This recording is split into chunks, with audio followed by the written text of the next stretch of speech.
Here come the Auburn Tigers as they get set for Mississippi State. Barrett Trotter's team, 16 straight wins, longest current winning streak in the country. But Mississippi State road favorite today. Meanwhile, in the SEC, Kentucky, who just barely go 14-3, beat Western Kentucky last week, now trailing Central Michigan. That game over on ESPNU. But we're talking SEC football. Dave Neal, Andre Ware, Stinchy Pooh and I back at the half. Thank you very much, Dari. An electric atmosphere at Jordan-Hare Stadium. Kickoff coming up in a matter of moments between two teams that are certainly riding some pretty good streaks. The Auburn Tigers have won a nation's best 16 consecutive games. Meanwhile, Mississippi State has won 9 of their last 11. And here come the Tigers.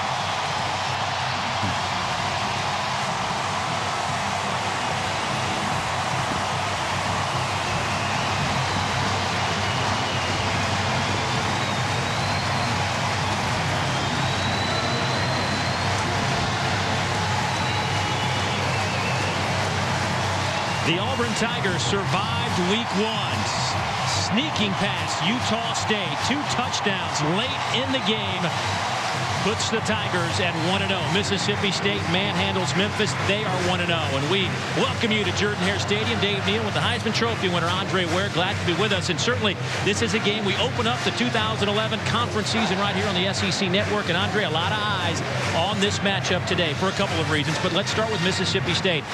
Their offensive unit certainly looks like they are in sync. 59 points in week 1. Well, I'll tell you, they're impressive, and they went about their business. 645 yards of total offense, but they were balanced, about 300 in each category.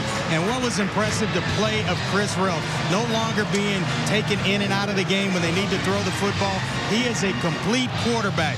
But you look in SEC circles, he's kind of the Rodney Dangerfield of SEC quarterbacks. He just doesn't get enough respect. And in the running game, Vic Ballard was as impressive as any running back in the country last week. You see the numbers there, 166 yards. That's on 10 carries with 3 touchdowns. Physical runner and loves to run between the tackles. All right, well, we mentioned that this Auburn team, sluggish in week 1, still came away with a victory. Offensively, what do you make of this unit? Because obviously Cam Newton not here anymore. So Gus Malzahn, the offensive coordinator, needs to find some answers. Yeah, Cam Newton stepped into a pretty good situation. They were experienced up front, 4 offensive line starters back, a lot of skill position players around him. Barrett Trotter is a steady quarterback for Gus Malzahn, the offensive coordinator. He just doesn't make mistakes. He told me yesterday they trust Barrett Trotter with the offense. He's not going to make mistakes to put the team in bad situations. That's why he's the starter. All right, for more on this Auburn team, let's go down the sidelines and check in with our own Karen Capuano. Auburn may be the defending national champions, but head coach Gene Chizik admitted to us yesterday he's still not sure what to expect from this team. Too many new names, too many new faces. One thing was for certain to the coaching staff. They knew they needed to ramp up the physicality to be able to compete with Mississippi State. So on Tuesday and Wednesday of this week, the Tigers practiced in full pads, trying to increase that toughness. Defensive coordinator for Auburn, Ted Roof, told us he fully expects that Mississippi State is going to try to come in here and, quote, pound the Tigers' faces, Dave. Well, it is a contact sport, I guess.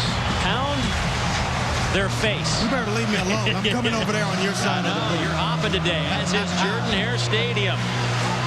94th meeting between the Bulldogs and the Tigers. Couldn't ask for better weather. 77 degrees. Just a couple of overhanging clouds. A gorgeous afternoon to kick off the 2011 SEC season. A full house here at Jordan-Hare Stadium. The 2 longest winning streaks in the Southeastern Conference at stake today. Auburn was 16. Who's second? Mississippi State. They've won 3 in a row. Trooper Taylor leading the charges. I'm trying to calm myself over here. I'm a little fired up. Feel like I need a helmet and a chin strap and some shoulder pads. I don't know which sideline I'd go to, though.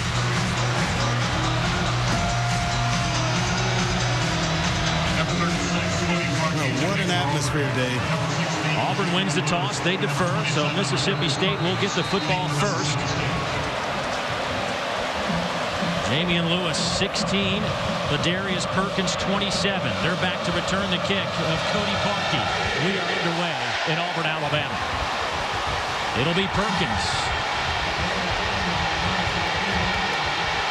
Flag down. Perkins takes it out over the 20 to the 21.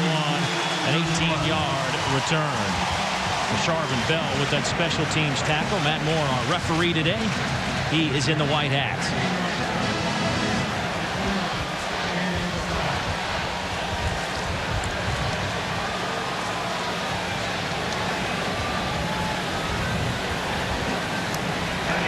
During the return, blocking the back. Number 51 of the receiving team. Half the distance to the goal line. First down. So the Bulldogs offensively will back up inside the 10-yard line. Chris Ralph makes his way onto the football field. 6'4", 245. The senior out of Montgomery, Alabama, just about 35 minutes away from Auburn. He will line up in the shotgun in a 4-receiver set.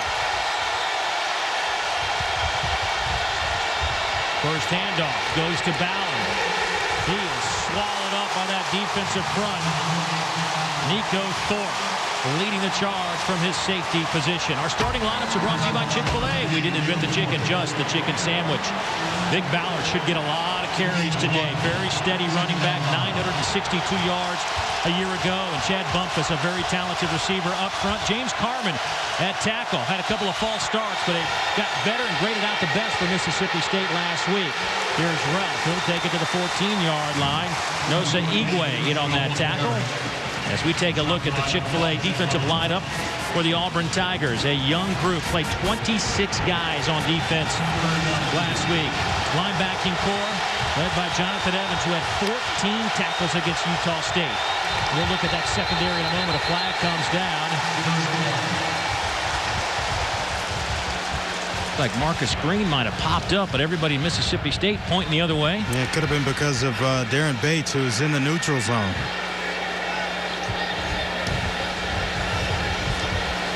Well, I tell you, it is loud in this stadium. Going to be tough on Chris Ralph as a visiting quarterback today. False start. Number 32 of the offense. 5-yard penalty. Third down. It was Marcus Green, the tight end.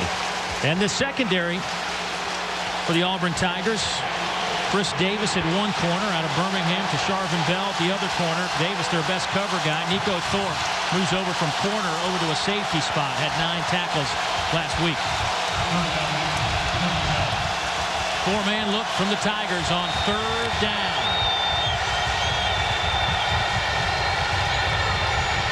Ralph.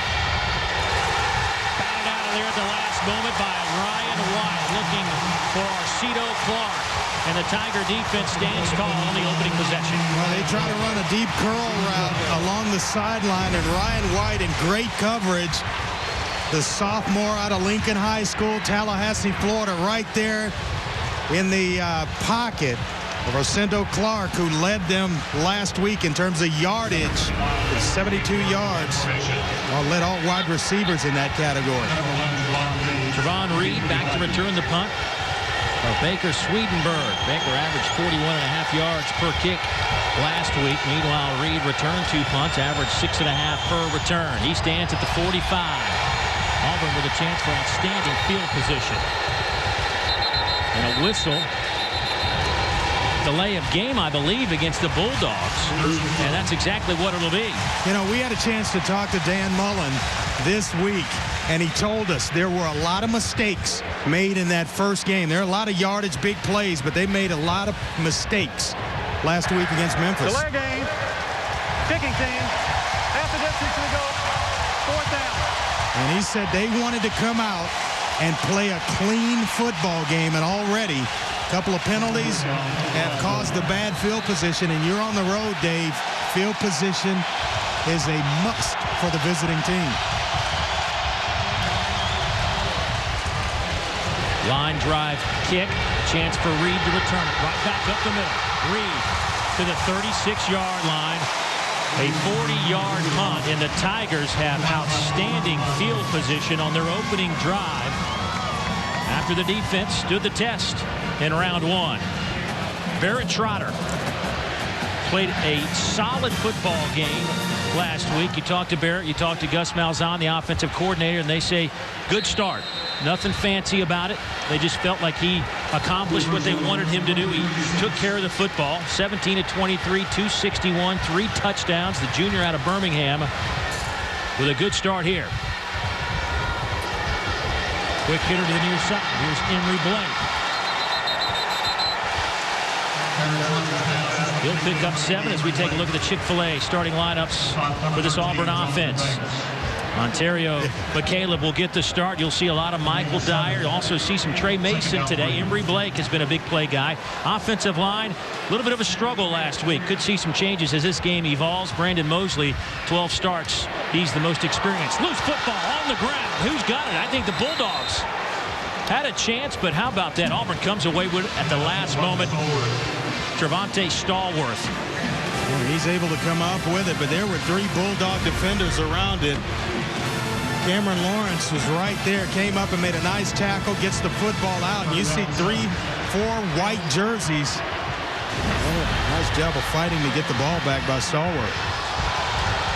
Flag comes down. Bulldogs jump. Trotter hit as he throws. That pass is battled in the air, and it falls incomplete. It was worth the effort by Trotter, I think. It was a free play. Sean Ferguson might have jumped into that neutral zone.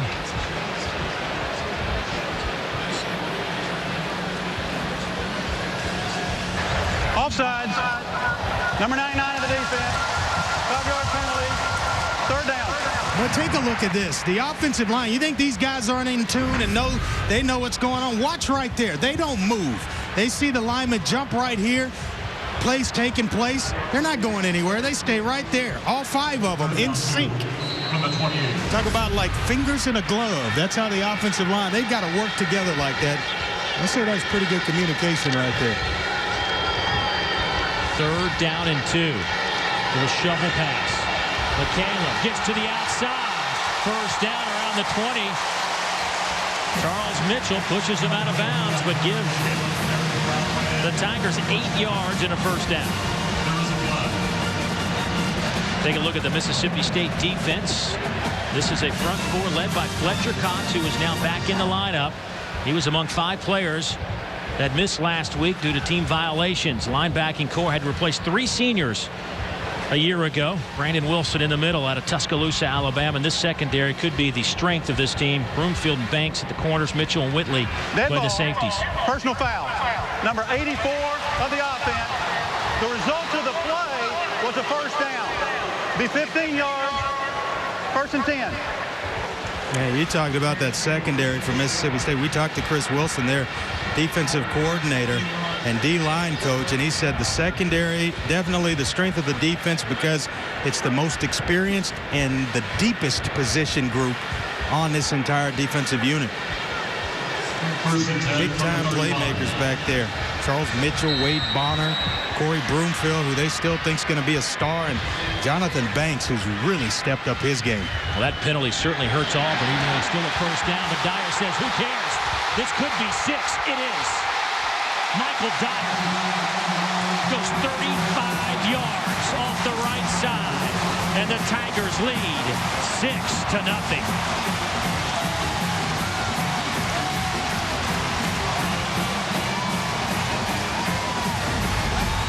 Well, you see right here, just going to get the blocks down. Nice pull by Jared Cooper to free up Michael Dyer, and then he turns on the speed. He's usually the in-between the tackle guy. The tough yards inside, it's McCaleb who's the speedster, but hey, what, Michael Dyer showed you a little speed right there. Cody Parker to attempt the point after. Kick is up and good. Auburn needed a quick start. They got it. Behind the run of Michael Dyer, the sophomore out of Little Rock, Arkansas, with his 3rd touchdown run of the season. Auburn out in front by a score.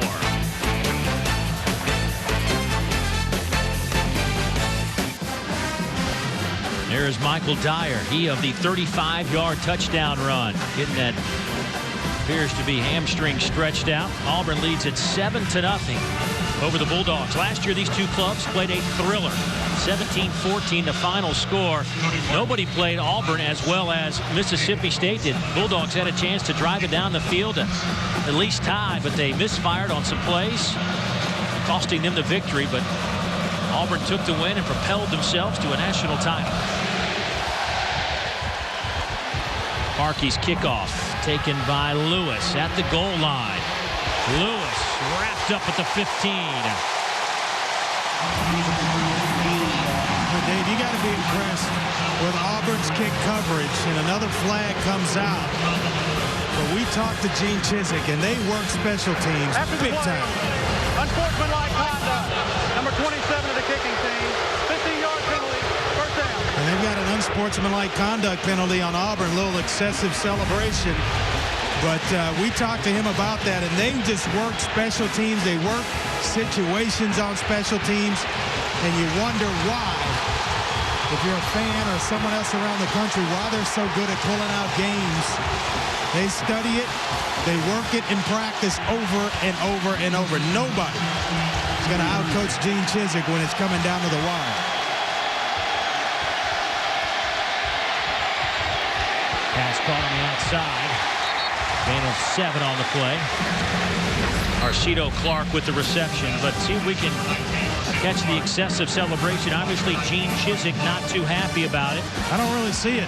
I think it was called on number 16, but I will say this. If it was on Threezy, yeah, he needs to be with his team. That's part of the new rules, and everybody knows it. They talked about it all preseason. Another flag down. Here's Vic Ballard. He's got a first down at the 45. Nico Thorpe drags him down. You know, I just think you got to allow, you know, kids or players a chance to just be emotional without, you know, if it's going overboard, I understand that, but it's an emotional game, and you just made a big play. Number 1 of the offense. 5-yard penalty. Second down. And this is really where Mississippi State kind of stayed away from these types of things last week against Memphis, the penalty yardages, and it's haunting them early in this ball game against Auburn. Both teams have hurt themselves with early penalties. Already 4 penalties on the Bulldogs for 25 yards. Auburn 2 penalties, 30 yards. Second down. We will call it 9. Ralph fires off the helmet, batted in the air, picked up. Demetrius McNeil to the 10, to the 5. Touchdown. 42 yards.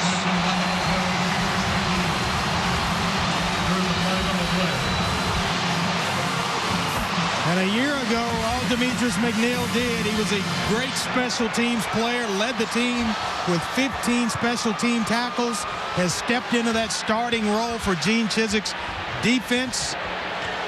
And boy, you see why. Just a young sophomore out of College Park, Georgia. 2 flags were thrown inside the 5-yard line. Here is Matt Moore with an explanation. After the play, personal foul, dead ball, personal foul. Number 27 of Auburn. Touchdown. The penalty will be assessed on the kickoff.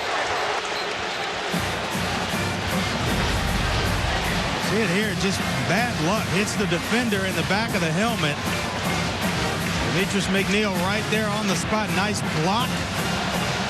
Nice job of reading it and getting himself into the end zone. But boy, Auburn off to a good start. Can't say that I expected the Tigers to start the ball game like this. So Parkey now to attempt the point after.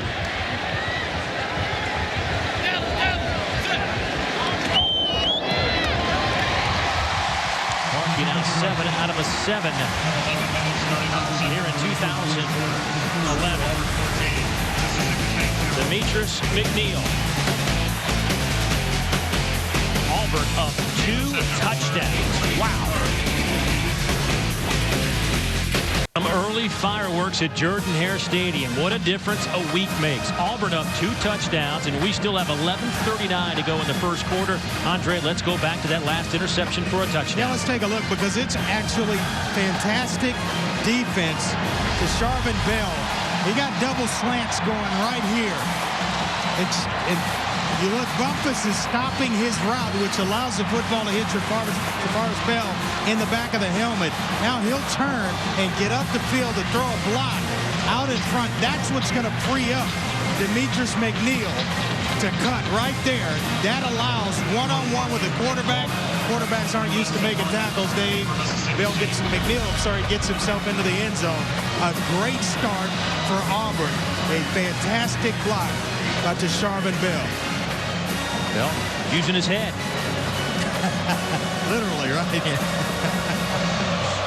Well, I tell you, they're coached up, defensive backs, ball's in the air, it's tipped. You turn and pick up the first color that's not yours. After the penalty backs him up, and now we have a stoppage in play.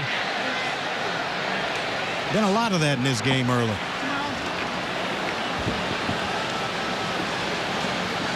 Gene Chizik has been very animated on that sideline. I think it all started with the excessive celebration penalty. He coaches with a little passion, doesn't he? And you can tell he pours it in. He pours every ounce of energy into a football game. There's no foul. We will re-kick. Boy, Gene Chizik still getting all over our field judge, Michael Williams, who roams that sideline. Those two have had more than one conversation today. Well, I was as impressed with Gene Chizik yesterday in meetings as I have been with any coach that I've sat in a Friday meeting with in college football. He's just, everything's buttoned up. He's got a plan. They execute it. They show the kids videos. They go out on the field and work situations at the end of practice so that you're not a deer in the headlights when something occurs during a football game. Lewis and Perkins back to return the kick. 15. Parkey will send it down to the other 15. It's Perkins. Perkins out to the 38-yard line. Drop there. A 23-yard return. Nico Thorpe in on the special teams tackle. Well, fans, make sure you join us at halftime as we announce this week's winner of the Honda Generators Tailgate Giveaway. Don't miss your chance this season to win a brand new Honda EU 2000i generator in the Honda Generators Tailgate Giveaway. Each week, we'll be awarding a brand new generator to the fan with the best tailgate. Simply send us video or pictures showing how you tailgate for your chance to win. Log on to ESPNplus.com for more details on how to enter. Ralph stands in the pocket, dumps it off near side. Plenty of running room for Vic Ballard. He's to midfield inside Auburn territory. Knocked out of bounds at the 44 by Sharvin Bell. That is an 18-yard pickup. Yeah, Michael Clark, the wide receiver, cleared the coverage out. Chris Ralph read it out. Deep zone drops. Vic Ballard right out of the backfield, and a lot of green grass in front of him before there's a jersey of the opposite color. Ralph keeps it himself. Uses that 6'4", 245-pound frame and picks up 4 yards. Time to check in with Dory Noka in our studios. Dory. All right, guys, how about this out of the SEC? Now, we remember Kentucky struggled last week to put away Western Kentucky. Now they're playing Central Michigan. Ryan Radcliffe, who's thrown for 115 yards, finds Jerry Harris. Chippewas up 7 in Lexington.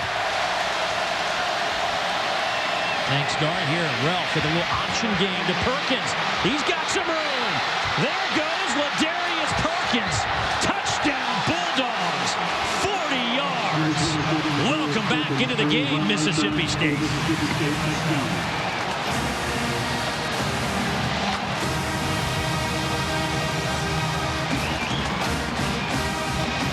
Perkins turns the corner and then turns on the Jets. Well, that is why this is the ultimate team game.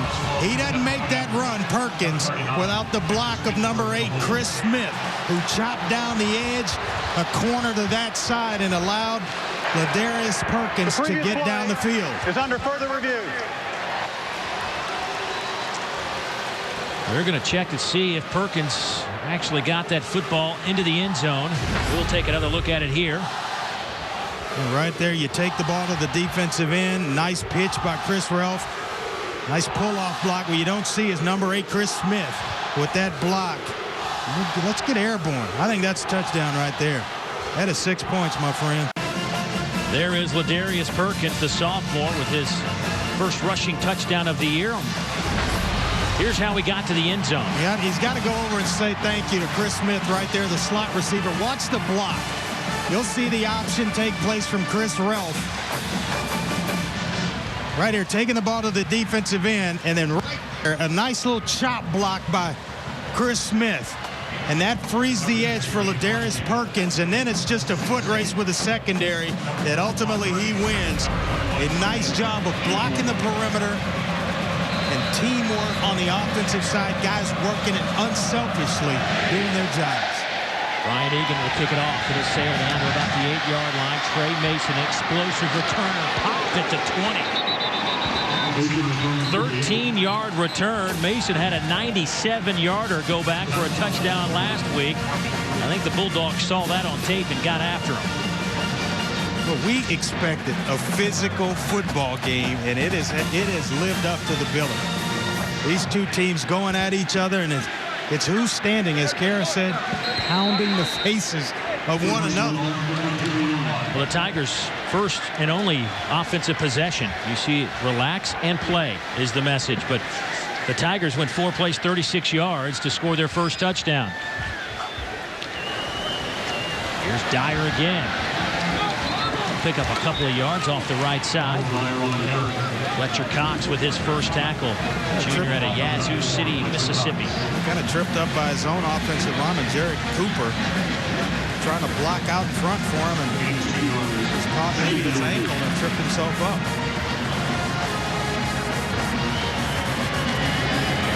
Razzle dazzle. McCaleb.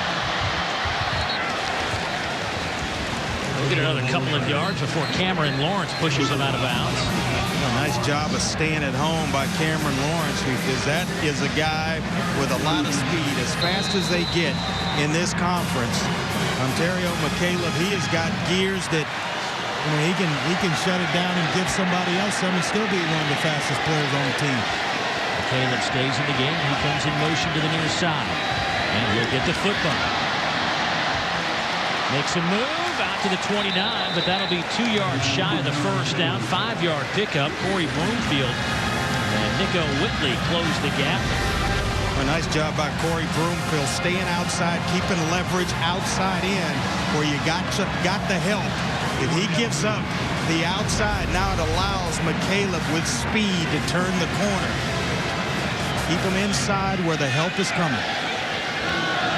Not enough for the first down, so on 4th and 2, here's Stephen Clark, the sophomore punter out of Jupiter, Florida, averaged 43.5 yards per kick last week against Utah State, had a long of 48. Jonathan Banks stands at the 30. Good high kick, good coverage kick. Fair catch called for at the 33. So the Bulldogs will get the football back after a 39-yard punt. Hey, Tiger fans, what better way to spend the Christmas holiday than in Honolulu, Hawaii? Don't miss out on the action as the Auburn men's basketball team faces off with Clemson, Kansas State, Xavier, and more in the 3rd annual Hawaiian Airlines Diamond Head Classic. It's December 22nd, 23rd, and 25th. For tickets and travel, visit HawaiianAirlinesDiamondHeadClassic.com. Want to know the sign of a good football team? When you get down 14-love and you don't panic.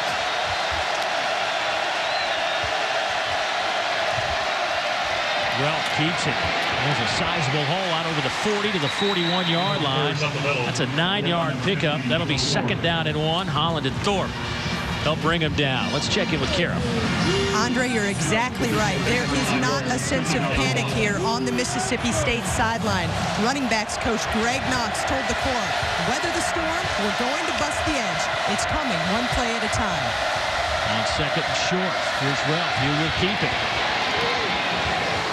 Out over the 45, he'll have the first down, and you're getting a look at the diversity of this Mississippi State offense that had 8 plays over 25 yards, 6 of those for TDs against Memphis. A lot of these Auburn defenders are saying, oh no, not again, because they were last year service in the offense and trying to tackle a guy like Cam Newton. That's what they're getting, again, from Chris Ralph. Big, strong quarterback. Ralph incomplete. Looking for Vic Ballard.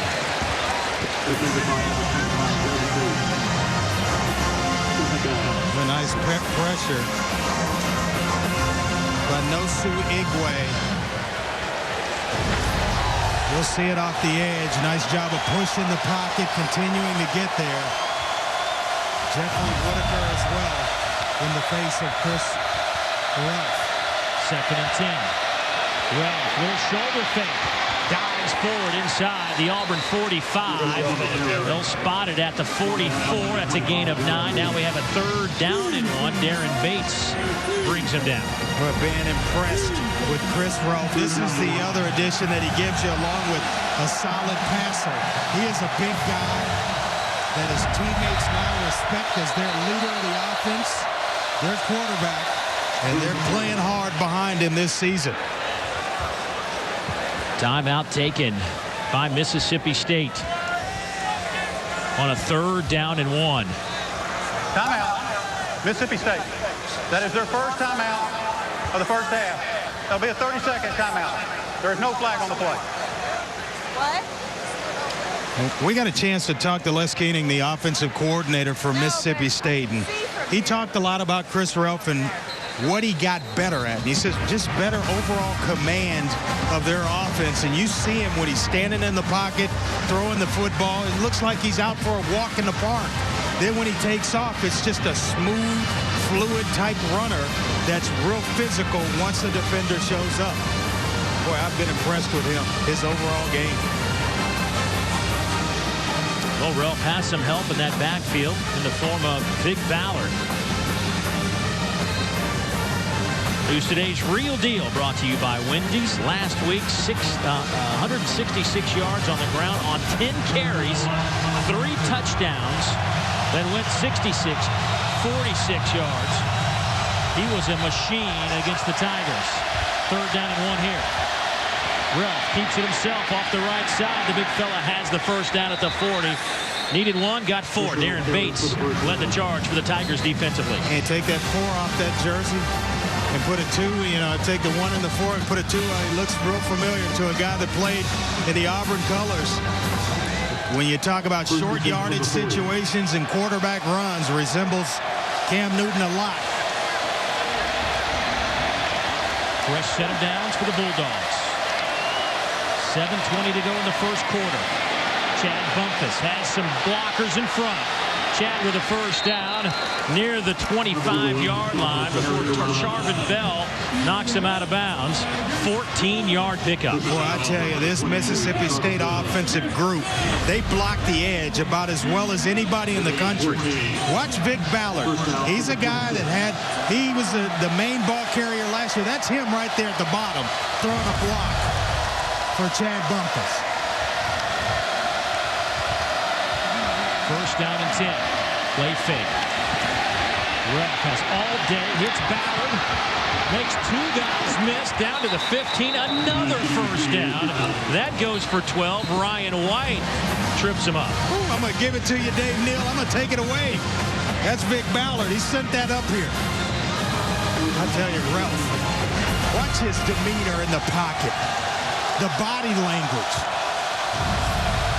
Just having fun on a Saturday afternoon. Ralph, pressure comes. Hit as he throws to the end zone. Touchdown. Brandon Evans as Ralph is walloped in the process. 15-yard strike.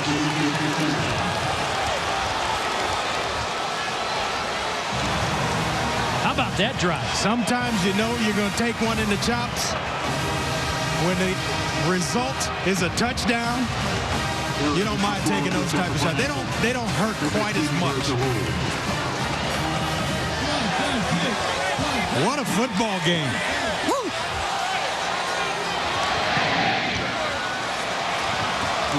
28 points, and we still have 6.5 minutes to go here in the opening quarter.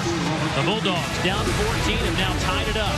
Chris Ralph right here, corner route. He knows he's going to take it. Mississippi State tied it up.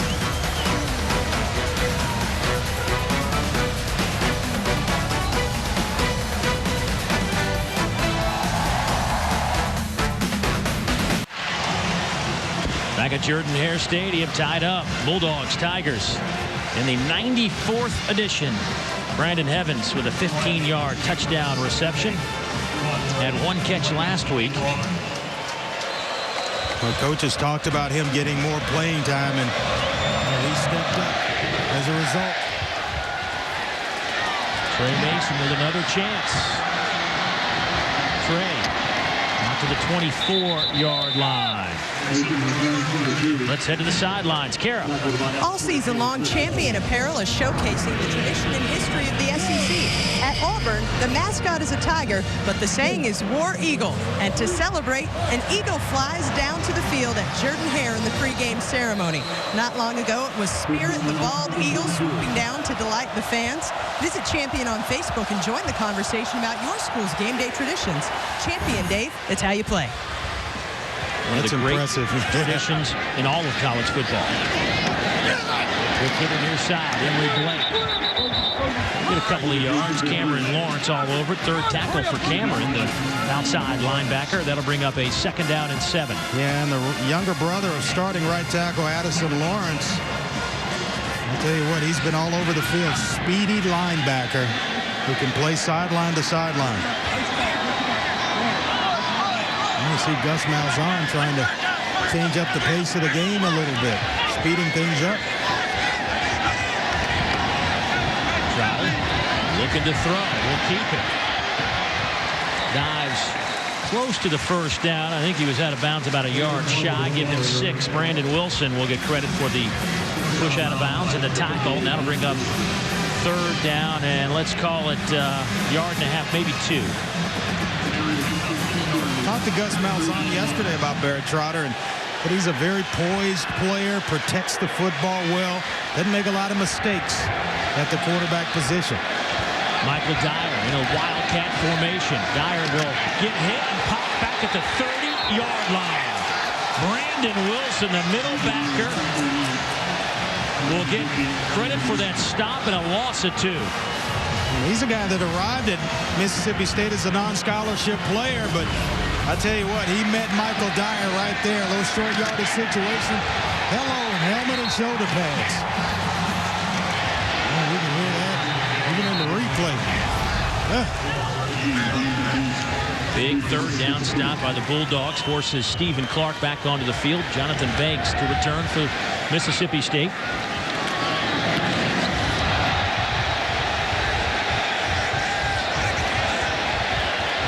Auburn roll. Oh, yeah. Down to the 11-yard line. May not have been the prettiest kick. 58 yards. Time to head to our studios. Dari. Time now for our AT&T All-America Player of the Week update, and it came from Oklahoma State Thursday night. Joseph Randall, 121 rushing yards, 2 touchdowns. He also caught for 99 yards. Text VOTE to 55862 from your mobile phone to vote and for a chance at a trip to the national championship. Thanks, Dari. 14-14. 4:45 to go. First quarter. Bulldogs back at the 11 on 1st down and 10. Ralph today has completed 4 of 7 for 50 yards. He's rushed 6 times for 37 yards. Over the middle, wide open, drops. Ralph to the tight end Marcus Green, who was normally a sure-handed receiver of the football, but couldn't hold on to this one. Yeah, nice touch pass. Maybe a little bit high from Marcus Green, but that's one you should bring in. And he's kind of emerged as the team's primary tight end and did that during his sophomore season. High snap. Good job by Ralph. He'll take it out over the 16 to the 17-yard line. That's a 6-yard pickup. That'll get you back on course in a hurry. Have a incompleted pass on 1st down. You're 2nd and long, and then Chris Ralph right up the middle of the formation for 6 yards.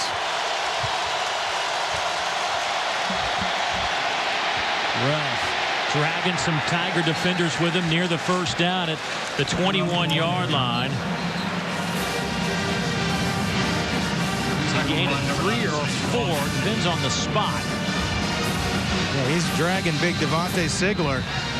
All 275 pounds of him at 6'4". The true freshman that is in that rotation for Ted Roof and the defense. But Ralph got close to the first down. I think he's going to have it here.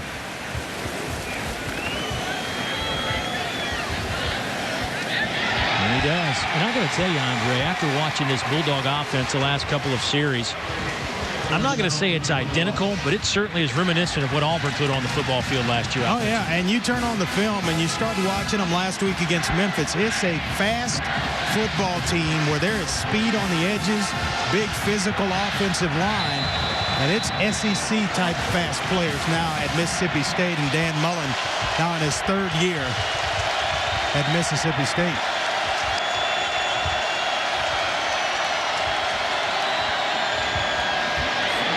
Ralph keeps it. Picks up another 7 yards out over the 25 to the 27.5-yard line. Nico Thorpe with another tackle. 5 already for Thorpe. You think the Auburn fans are thinking, man, that's reminiscent of 2010? Watching Chris Ralph work today, very similar to Cam Newton.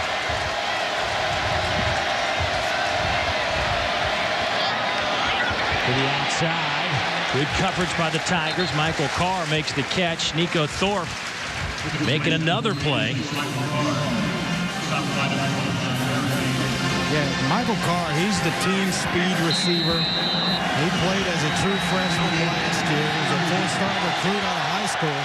Big-time playmaker. Little pistol formation. They'll run a little option game near side. Demetrius McNeil trips up Perkins. Loss of 5. Bad series for Marcus Green, the senior tight end. He had the drop over the middle on first down on the previous set of downs, and then there he misses a block that really cost Vic Ballard a chance to get himself going and turned up the field. You'll see it out on the, Ladarius Perkins. He gets that block, and then Perkins is around the corner to the outside and maybe even picks up the first down. Swedenberg, third catch called for by Reed at the 30-yard line. A good 45-yard kick with no return. And the Auburn offense with 2:16 to play in the opening quarter, making their way back onto the field. It has been an eventful first quarter, to say the least. Last year, they only produced 3 more points than we currently have in this entire game. Cam Newton was the difference in that one. Mississippi State had a chance to win it late, but could not close the deal. Well, close to last year's score. I'm betting Ralph is close to Cam Newton's rushing numbers. McCaleb breaks a tackle out over the 35 to the 36-yard line. 6-yard pickup. Corey Broomfield on the tackle. That'll bring up a 2nd down and 4. Well, you better have some edge players when you play either one of these teams defensively that can hold outside leverage but get off blocks and make plays. Otherwise, they will kill you. Dyer, nowhere to run. He'll get a couple of yards. That'll bring up a 3rd down and 2. Brandon Wilson along with Wade Bonner in on that tackle. Dyer broke Bo Jackson's record for rushing yards by freshmen a year ago. That's pretty impressive. I've got a lot of respect for Big Bo Jackson.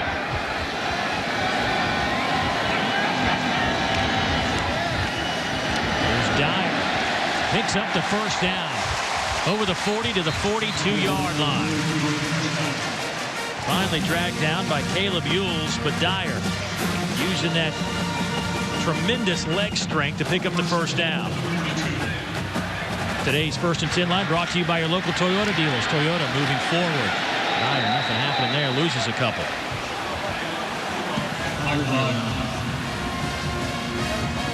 Wade Bonner, the safety, creeping up around that line of scrimmage. Look for Gus Malzahn now. Maybe a little play action here. Got a shot down the field. Caleb, little play fake to him. Trotter throws, wide shot, big hit on Blake, but he holds on to the, no, he does, an incomplete pass. Big hit from Corey Broomfield, who timed it perfectly. Boy, they got a pair of corners, Corey Broomfield being one of them, just really disengages Emory Blake from the football before he can tuck it away. But Broomfield and Banks on the other side, they feel like they're as good as anybody's corners in the country. Now it's 3rd down and 11.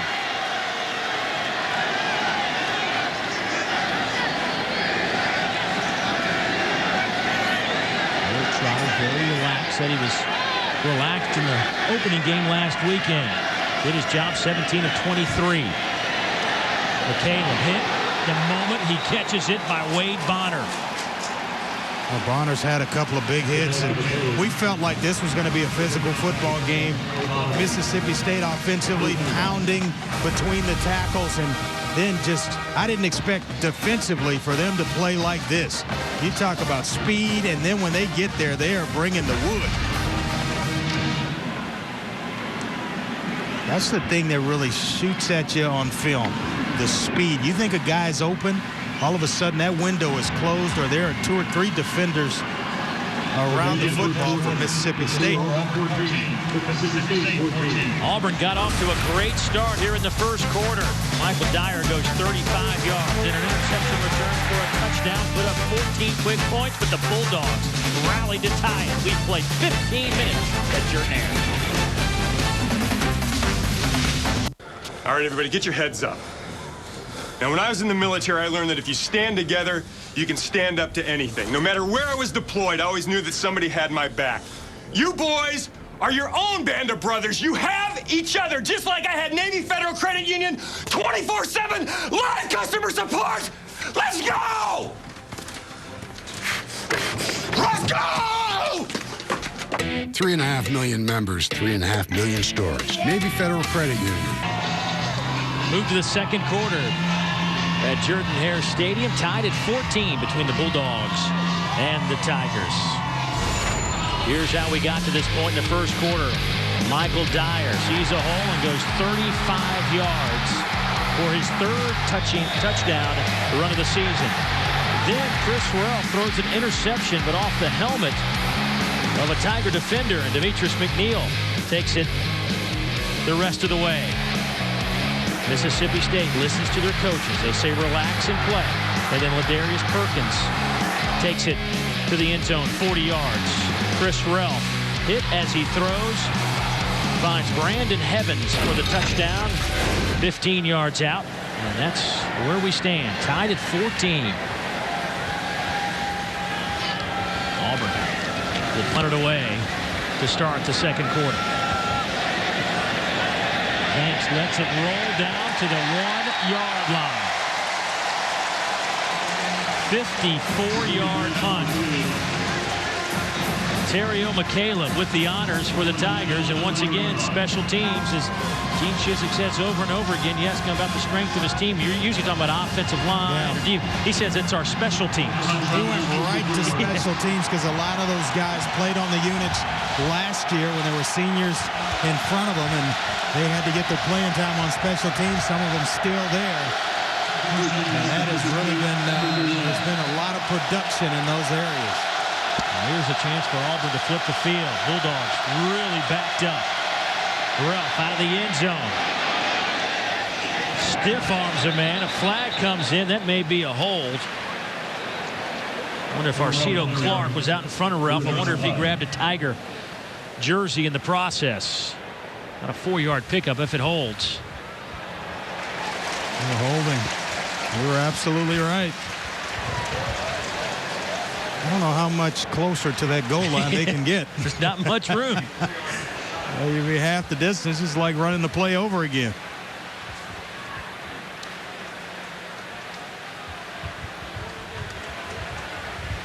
Holding. Number 19 of the offense. Half the distance to the goal. First down.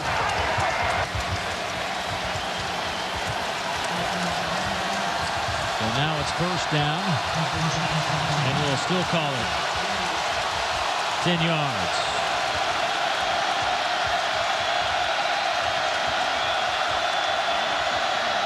Well, Pitt falls forward back to the original line. This 6'4" frame able to fall forward. Craig Sanders, a defensive end, crashing in to make the tackle. Yes, Sanders beats Tobias Smith, the guard, inside, and he can't pick up the block fast enough to knock him off the legs of Chris Relf. Lucky he didn't take a safety there. Second down. Relf out of the end zone. Will throw it. Going up top. A little too far for Arcito Clark. Chris Davis on that coverage. Boy, coaches that don't spend enough time on special teams, this is why. Doesn't always have to result in a big return for a touchdown, but you talk about field position in a close football game. You think it doesn't matter? You get pinned down inside your own 5-yard line. And now that changes the field position for Auburn. You throw it here, Andre. I think so. You got a senior quarterback. He'll know to get rid of it. Ooh, he's going to run it out of there. Look at the big man get to the 10. He needed. He's close. To the 11. Let's see where the spot is. He's across the 10, maybe about a half-yard short of the first down. Matt Moore will bring in the chains to get a close look at this. Maybe a thumbnail. That's with my bad eyes from way up here. And then the question is, if they are a little bit short, do you even think about it? Now even though you got a guy like Chris Relf back there. Tied up at 14, punt the football and play defense. But they don't even have to think about it. Boy, the big man. How many times did Cam Newton do that for Auburn last year? And I think it's like watching it all over again.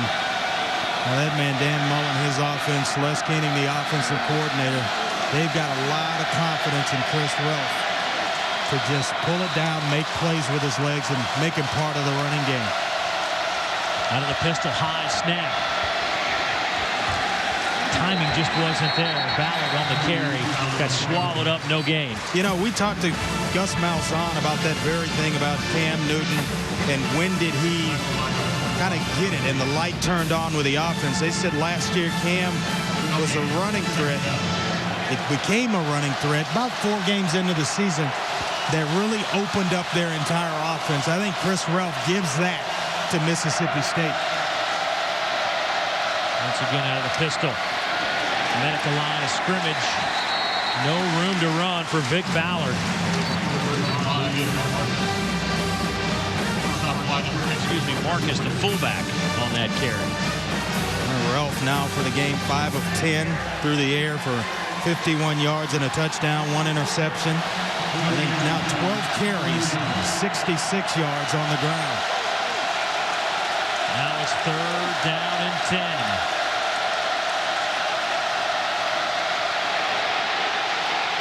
Relf over the middle, passes caught, first down, Bulldogs at the 23-yard line. What a throw. Yes. Young quarterbacks, this is how you work the pocket. You don't escape and try to run right in there. Stay in there where the protection is and eyes down the field. Nice job there by Chris Relf. Rico Sanders, sophomore out of Duncan, South Carolina, with the reception. Well, how many quarterbacks have we watched that would have taken off in that instance? Get a little pressure from the outside, try to escape and run the football. Calm. Relf beats it to the 26-yard line. Time for another update. Let's head to Dari. Well, guys, we go to Columbus, Ohio. Buckeyes trailing Toledo 15-7, and then Carlos Hyde, the sophomore, Slices his way to a first down. goes 36 yards. Buckeyes kick the extra point. They're within 1 at home in the second. Toledo leading the Buckeyes on the road. Relf going up top. Not happening. Looking for Chris Smith. Coverage for Chris Davis. Chris Smith kind of ran that route As the old coach told me once, you're running, but you're really not running. Didn't think he was going to get the football. Here's another third down. Timeout taken by Auburn. It's the third time the Tigers have forced the Bulldogs into a third down situation on this drive. Timeout, Auburn. That is their first timeout. The first half will be a 30-second timeout. While we have a moment for this timeout, let's head down to Kara, has a very special guest. Kara. Yeah, I've been waiting for this timeout, Dave. I'm with Charles Barkley, who's in town this weekend. What brings you in? Well, we had a charity golf tournament for the basketball program yesterday. Just here to come to a great Auburn weekend. You told me that you really like what Coach Barbie is going to do with this program. What specifically do you like, Charles? Well, I think he's putting a lot of energy behind the program. We finally starting to get some decent recruits. It's been very frustrating as an Auburn basketball player because the program hasn't been good in a long time. But I'm really excited about the future. And as a basketball player but football fan, it's been fun to be a football fan for this program. Well, you know, living in Alabama is very difficult because the University of Alabama is a great program and a great school. But it's very tough to live here being an Auburn fan. But it's been a great year for us. They can hang their hats on their national championship from last year, Dave. Let's send it back to you. All right. Thank you, Kara. Thank you, Charles. Always great. What an ambassador for this university. One of my good friends. I didn't know he was in the building. That's quite a surprise to have him down on the sideline with Kara. 3rd and 7. Here we go. This time the Tigers get the stop. Vic Ballard stopped by Darren Bates, and here comes the Bulldog punt team. Yeah, before that, now 4 of 7 on third downs by the Mississippi State Bulldogs. Coming into this game, Auburn defensively last week against Utah State, 59% they gave up on third downs. They've got to improve, and that's what Gene Chizik talked to us about yesterday, improving on third downs and getting themselves off the field.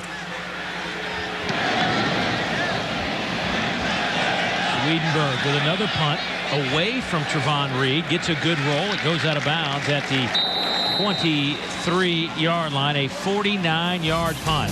Well, after a lot of points early, we've settled in here at Jordan-Hare Stadium. You have the audacity. Today's SEC Network game is brought to you by the Capital One Venture Card. What's in your wallet? Champion, it's how you play. Allstate, you're in good hands. AT&T, rethink possible. And by Buick. See real stories of human achievement on the Buick Human Highlight Reel at ncaa.com/Buick.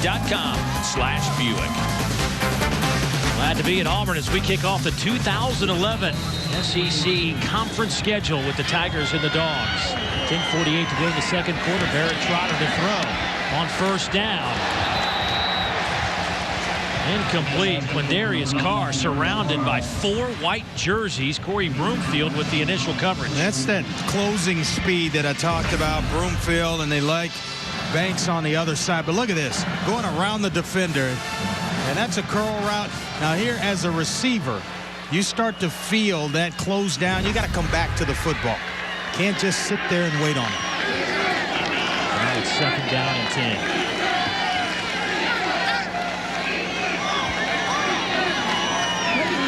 Throw again. Picked off. Jonathan Banks, touchdown. Just like that, the Bulldogs lead it by 6.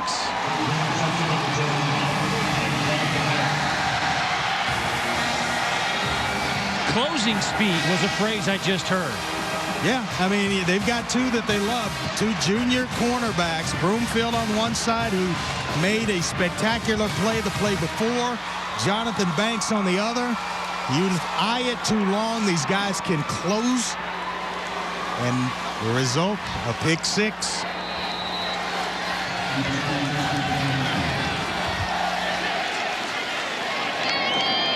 Point after from DePasquale is up, and it is good. 28 yards on that interception return for a touchdown, and the Bulldogs have scored 21 straight. Right here, Barrett Trotter eyes it a little too long, little hitch route, and Jonathan Banks reads it as well as you can. That close, you better be on time with the football. Because if it's picked off, it's going to the house. Both teams have returned an interception for a touchdown this afternoon. You know, there's a sense of urgency for a quarterback in a couple of different situations. 3rd down and long, and in a backed up situation, field position-wise, you've got to get back, get set, get the football out on time. Because if you hold on to it, bad things will happen. That's the first interception of the season for Barrett Trotter. Comes at a bad time. You don't want any of them going back for 6.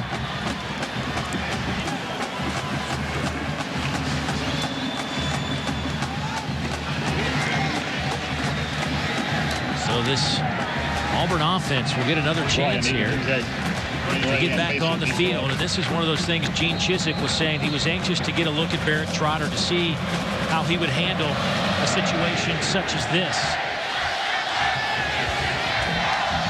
Trey Mason right up the middle. Trey, explosive returner out over the 45 to the 46. In high school last year, they kicked to him 3 straight times to start the season. He took all 3 back for touchdowns. Nobody kicked to him the rest of the year until late in the season. Somebody decided to. What did he do with that kick? Housed it. Yeah, some guys have a knack for it. They're just fearless. In the return game, it takes a special individual to hit that thing each and every time full speed. You get a guy back there that can break some tackles with some speed, and he's going to have some success for you. Egan, the kicker, able to trip Mason up. McCaleb will be close to the first down. He will have it. 12 yards on the game. Jonathan Banks trips him up, so move the change for the Tigers. We talked about Gene Chizik, you know, Barrett Trotter. He described Barrett Trotter. Hey, I want to see his eyes when he comes to the sideline. He and Gus Malzahn said, sometimes, Coach, it's better off not having to find out. McCaleb again has to cut it back in. The flag comes down at the 40. He'll be holding out on the edge. One of those receivers out there. Michael Dyer might have been out there, the running back on Jonathan Banks. The gain of 7.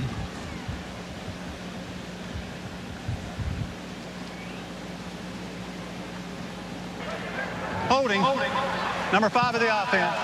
10-yard penalty from the spot of the foul. First down. 4th penalty against the Tigers this afternoon. You know, if you can go the whole season without having to see a quarterback react to adversity, every coach in America would sign up for that one. Unfortunately, that does not fit in the job description. You're going to have some mistakes and some growing pains. Caleb. He's to the 46. Corey Broomfield trips him up, gain of 5. I thought we saw some pretty good corners last week in DeQuan Menzie and Drake Kirkpatrick at Alabama. These two here, Broomfield and Banks, equally as good. Keeping outside leverage in the run game, not afraid to come up and stick their noses in there and tackle. Closing speed to break up passes. Nice job. To the outside, Javon Reed can't get past Corey Broomfield. Boy, these corners, Andre, I mean, they are some players now. Yeah, coaches, they've been kind of waiting on Broomfield to take the step to the next level. I think he may be taking it right here in front of their eyes in this Auburn football game. Right here, keeping outside leverage. Then when you have a chance to make a play, you make it. He's made several early in the first half. It is 3rd down and 13. Auburn 2 out of 5 third down conversions this afternoon. We'll play action. Mississippi State brings the heat over the middle. Emory Blake still on his feet. Blake will score.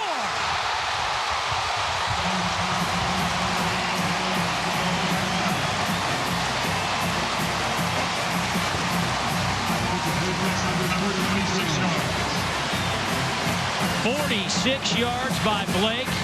The Bulldogs brought the heat, and Auburn made them pay. Dave, if you want to get the football thrown to you, do that with it after the catch a couple of times, and quarterback will find you. No matter what the situation is, he will find Emory Blake. That is his go-to guy. When it gets critical, Emory Blake will have the football.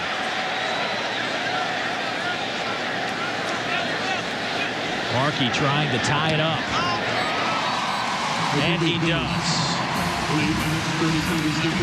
Emory Blake has now caught a touchdown pass in 5 straight games. It's his second touchdown reception of 2011. Auburn hanging tough here at home.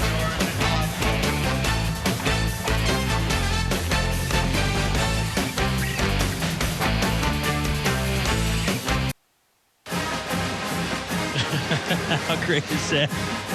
No, he can't. And I'm sure he's really happy about that. He's missed 42 points here. We have more exciting SEC football action coming your way next Saturday as Houston Nutt leads the Ole Miss Rebels into Nashville to take on the Vanderbilt Commodores. It's Ole Miss and Vandy right here at noon, 11 a.m. Central on the SEC Network. Vanderbilt taking on UConn. Vanderbilt trying to go 2-0. Under James Franklin. I'm going to go out on a limb, and I'm picking James Franklin and the Commodores to beat UConn this week. It'd be nice to have the undefeated Commodores next week. Sir. Ole Miss at home against Southern Illinois. Something like 19 starters back on that Commodore football team. A lot of experience. Larry Smith back under the center. So you're already doing your Vandy homework. I love it.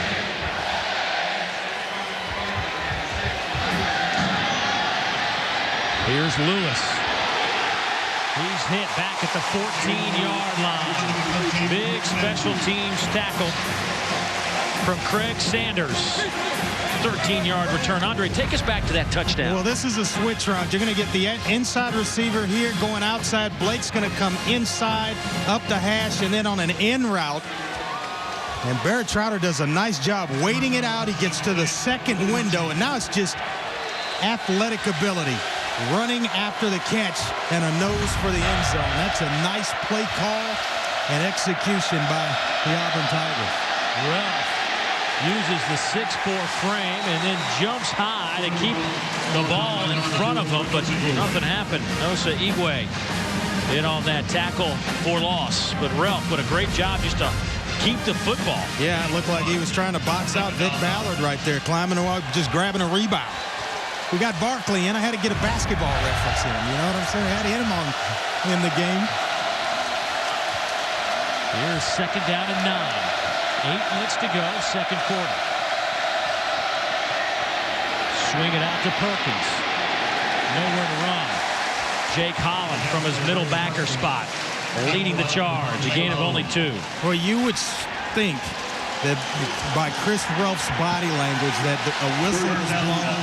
Looks like he's almost playing in a speed slower than everybody else's, but the game is slow to him, which allows him to play like that. Relaxed. Nothing's rattling him.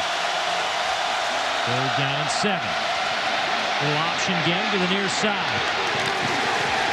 Stood up at the 20. Not going to happen. Demetrius McNeil, the first one. Then Jonathan Mincy to finish off Ballard. And that'll bring up a punting situation for the Tigers. Well, I tell you what, Jonathan Mincy, the redshirt freshman, he's the guy that breaks up that play. Otherwise, Vic Ballard's going to turn the corner and pick up a first down. Nice outside leverage. And then when you have a chance, Dave, to get off the field on third downs, you must do so in a close football game like this. Baker Swedenberg. Fair catch called for by Trevon Reed, and good field position now for the Auburn offense at their own 41 at 38-yard punt with no return. Well, McAllister's Deli is giving 2 lucky guests each a Jeep Wrangler. Visit us on Facebook.com/TFreaks for official rules, entry forms, and great weekly tailgater prizes. Visit Facebook.com/TFreaks, and you could be a big game winner. 6:41 to play in this game. I did not see 42 points on the board before halftime between these two clubs. That's what we have. Barrett Trotter will fake to Dyer over the middle. Here's Blake. He just had a touchdown reception to the 36-yard line, a first down and a gain of 23. Matthew Wells brings him down. Well, that apple didn't fall far from the tree. The son of Jeff Blake, who played 14 years in the NFL. You'll see him here. Nice little drag route. Don't run across there too fast. And right on time with the football. Barrett Trotter to allow the receiver to catch the football on the run. Trotter 8 out of 11, 85 yards, a touchdown, and a pick. The pick was a pick 6, however. Hudson Kirkland moves from the right to the left.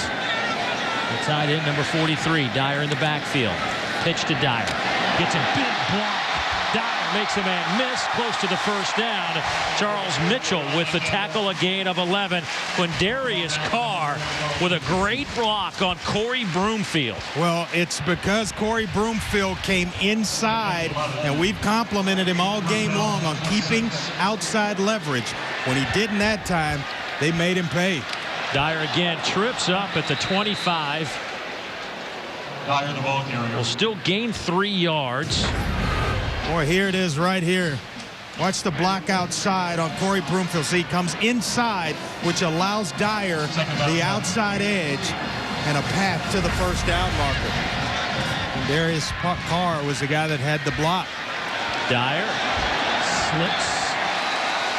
And then a late flag coming in at the 16-yard line. That's right near the first down line. A gain of 7. Jonathan Banks with the tackle, but what is the flag? You talk about a strong guy. I think it's a late hit. One of the Bulldog defenders on Michael Dyer. It's that penalty thing is kind of rearing its head again. You're late in the second quarter for Mississippi State Bulldogs.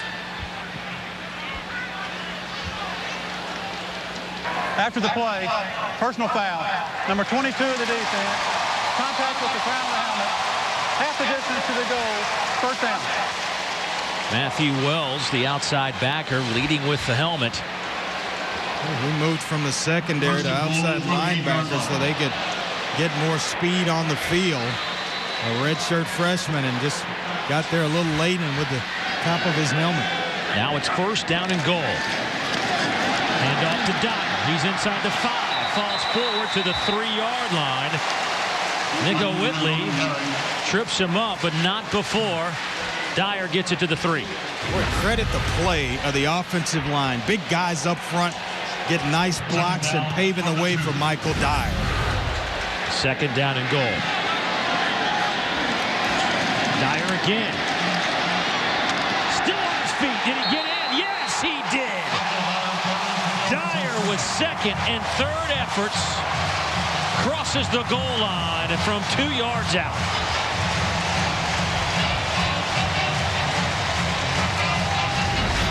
Well, a missed tackle by Brandon Wilson allows Michael Dyer right there to just kind of inch his way towards the goal line. All it's got to do, ladies and gentlemen, touch that goal line, touch the white. We'll take a look at it. The previous play is under further review. He got twisted up by Matthew Wells right as he got to the goal line. Wells kind of twisted Dyer's body. Yeah, but his legs are in the end zone, but the football you're going to see will touch the goal line right there. Just the nose of the football touches. Fans all wondered about was inside the stadium or operational. His knees do not go down until his knees go down actually in the end zone. But where's the ball? Indisputable video evidence, and the shadows there may not show enough to the replay officials to even remotely think about overturning that. I think it's a touchdown. The ruling on the field is confirmed. Touchdown. Andre, after our 0 for 2 start. 2 for 2? We've rallied. Give one to the booth. Boy, impressive job of running the football there. As you mentioned, second and third effort on the part of Michael Dyer, but the play that they drew the the personal foul, he's running, the ball's flapping around. Strong individual, because a lot of times, a lot of backs would have put that ball on the ground. Cody Parkey in to attempt the point after. It is up, and it is good. How about the Auburn Tigers, folks? You know, you watch this team on film, and it's tough. Coming up, we will talk about some other very important games in the Southeastern Conference. Stay with us right here on the SEC Network. The Tigers lead it by 7.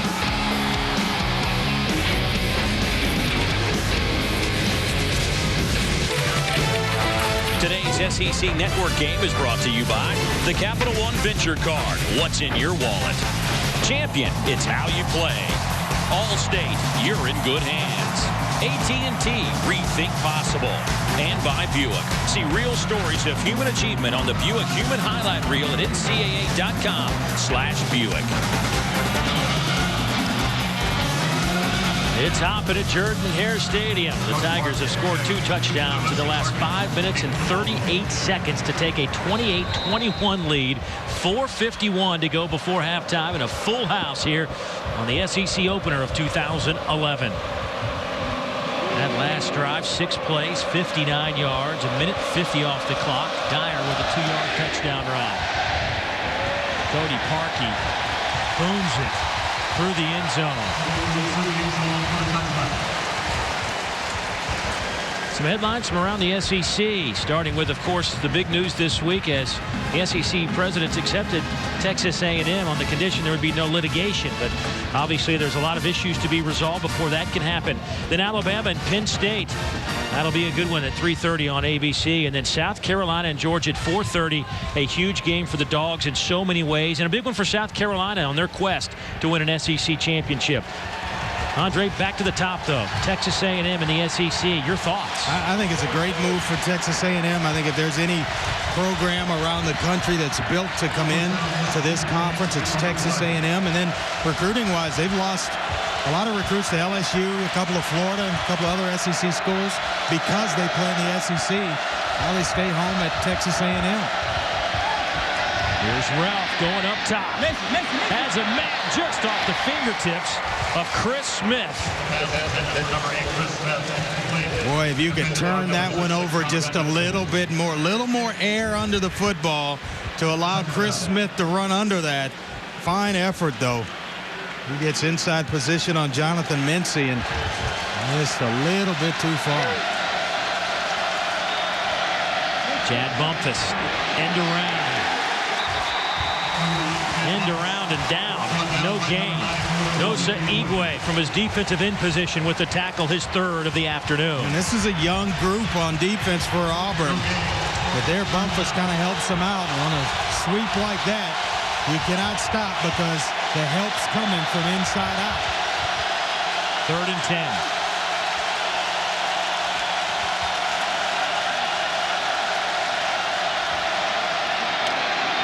Big hole for Ballard. He needed to get over the 30, and he did.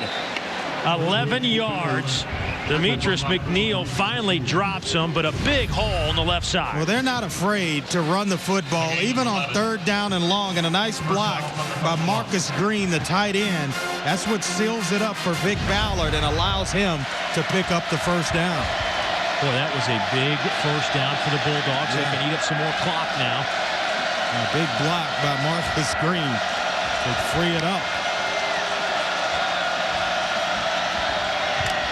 Ralph to throw to the wide side. Pass is caught. Should be a gain of 10.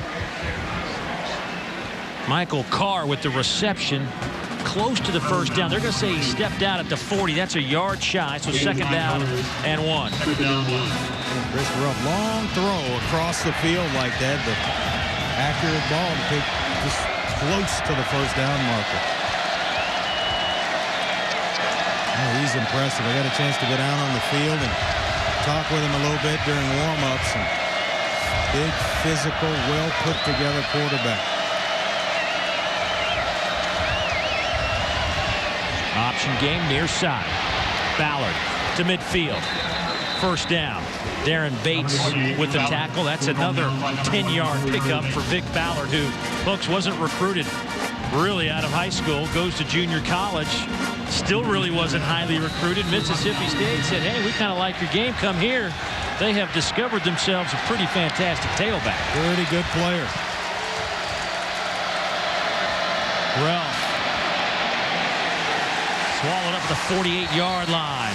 D. Ford led the charge for the Tigers, a loss of 2. Well, it's really a two-man route down the field, and he looked left. We got an injured player down for Mississippi State here. James Carman, the big tackle, 6'7", 320 out of Baltimore, Maryland. Looks like he might have gotten that leg rolled up on.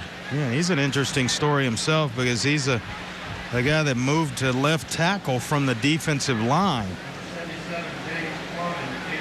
He gets off the ball well, and a big part of that running game that rolled up over 300 yards last week against Memphis.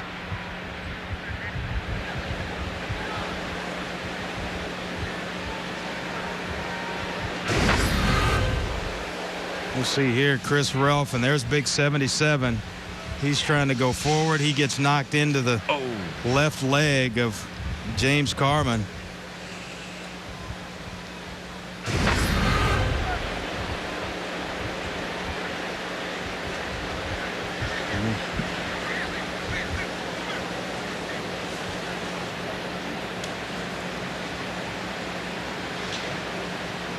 While we wait for the status of James Carman, it'll give us an opportunity to send it to Dari for an update in our studios and what's coming up at halftime. All right, guys, how about Kentucky's slow start to the season last week against Western Kentucky? Wait till you see what they're doing today against Central Michigan. Also, we look ahead to Alabama as they take a trip up to Penn State. What we might see as those two do battle. And then Ohio State, hands full at home with Toledo. It's all coming up on the Cellular South halftime report, guys. Thanks, Dar. We'll see you in a few minutes here. 2:46 to go before halftime. James Carman last week, a couple of early false starts. Very eager to make that switch from defense to offense, but when it all settled down, he actually graded out the best of the offensive linemen last week. Not bad from a guy that spent a lot of time on the defensive line. And well, tough to go from one side of the ball to the other, but and then to the offensive line, and you maybe could do it a little easier when you go inside at either guard or center, but to go to left tackle where you're protecting the backside of the quarterback, the quarterback's blind side, that's extremely tough, and he had made a nice transition to left tackle. Hopefully he's going to be okay.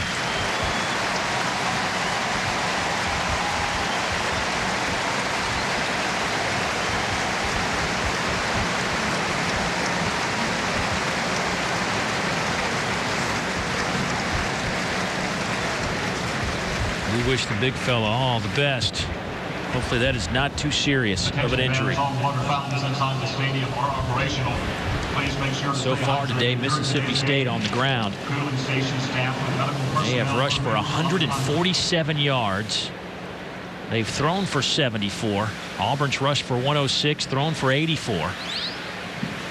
Auburn's actually averaging more yards per play, 6.6 per play for the Tigers, 5.4 for Mississippi State. They're close in numbers, but there's only one stat that matters, and it's that scoreboard. Auburn right now up by 7 as we inch our way closer to halftime. Auburn scored the first 2 touchdowns of this game. Then Mississippi State rolled off 21 straight to take a 7-point lead here in the second quarter. And since then, Auburn has scored back-to-back touchdowns in a matter of 5.5 minutes to take a 7-point lead here. But the Bulldogs driving right at midfield. You know, Coach Chizik talked about, and through the media here in Auburn, about getting better from week 1 to week 2. And sometimes it's coach speak, but watching this team on film of last week's game against Utah State and then watching them this afternoon, looks like 2 totally different teams. Faster on the outside and the perimeters, more physical inside in the trenches. And they went this week, had a couple of really physical practices on the offensive line, letting guys go at it to get ready. Little throwback. That hit Blaine Caldwell, the man who just checked in for James Carman. Well, and Blaine standing there, and he's all 6'7", 295, the freshman of Mobile. Nobody told Blaine he couldn't catch the football, right? And that's designed for Vic Ballard, and it's getting ready to break. Nothing but green grass out in front of Vic Ballard. Everybody's going to the flow of the quarterback, and right there, I don't think it gets to Vic Ballard, though. It landed around waist high on Blaine Caldwell. Almost to the point where he was forced to catch it.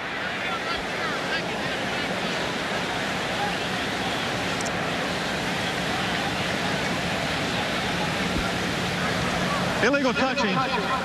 Number 75 of the offense. The penalty is declined.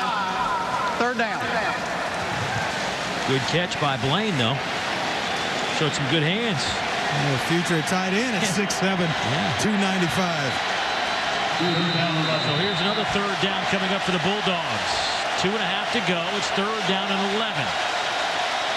Perhaps 2 down territory if they can pick up a few yards here.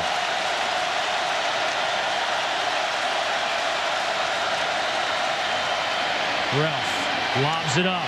Pass is caught. First down and then some. Brandon Evans. 20 yards on the pickup, but a flag is down. Personal foul. Roughing the passer. Number 94 of the defense. 15-yard penalty from the end of the run. First down. Well, we gave Blaine Caldwell a lot of flack from having caught the ball. He secured the edge, though, and there's the late hit on the quarterback. That's going to be an additional 15 yards, but wow, that's a Blaine big penalty. Caldwell came back, made up for that little hiccup of catching the pass the play before. First down for the 16.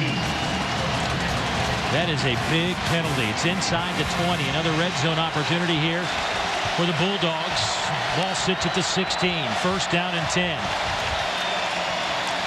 Vic Ballard gets it inside the 15. Right about the 15-yard line. Demetrius McNeil. That'll bring up second down and 9. Boy, he is impressive. The ability to stop and start by Vic Ballard is just unreal. He can go from 0 to 60. As good as a lot of automobiles that are on the road right now.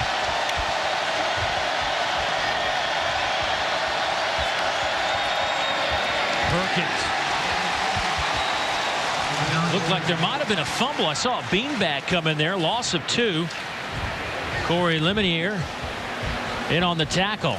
There was a beanbag. Matt Moore saw it from his referee position. Well, Auburn knows that Mississippi State wants to run the football, especially down here in the red zone. They are packing bodies inside that box. 7, 8 guys in the box.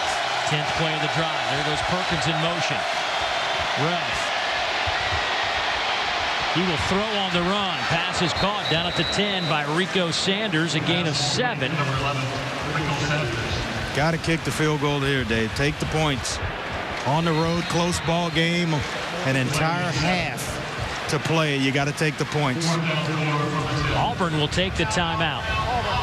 They want the football back with a few seconds, and as Gene Chizik told us yesterday, he says there is absolutely no reason to take a single timeout with you into the locker room. Auburn has scored 16 times under Gene Chizik in the last 2 minutes of the game and of the half. And it's something they work on each and every day. At the end of practice, he will pull game film from the week before and set up a bunch of different situations for his players in a 2-minute type setting so that they are not surprised by anything that occurs during a ball game. Very well prepared football team. A little game recap for you. Auburn scored the first 14 points in 4 minutes and 22 seconds. And Bulldogs scored 21 straight. And Auburn answered back with 14 more. Now the Bulldogs trying to close this 7-point game down to 4 before halftime. Auburn Tigers fell out of the top 25 this week. Meanwhile, Mississippi State jumps up to 16. Derek DePasquale from 27 yards out. It is good. DePasquale now 2 out of 3 on the year. And 22 out of 27 in his career. 40 seconds to go before halftime. I didn't look at the field goal. I could just tell by the reaction of the crowd. There wasn't a reaction, so I knew it was good. This crowd is very in tuned in what's going on the field with their Auburn Tigers. Good football game. Auburn, by the way, the first team to win a national championship, and after week 1 of the following season, fall out of the AP poll. The last team to do it, believe it or not, was in 1965. Alabama, coming off a 1964 national championship, got beat by Georgia in week 1 and fell out of the AP poll in week 2. However, the Tide got back in the poll, went on to win the 65 national championship. Now, there is one caveat to that story. The AP only ranked 10 teams back then. Gene Chizik would love to get back in the race. Yeah, absolutely, would love to get back in the mix. Jump back in and win a second national championship, back-to-back titles.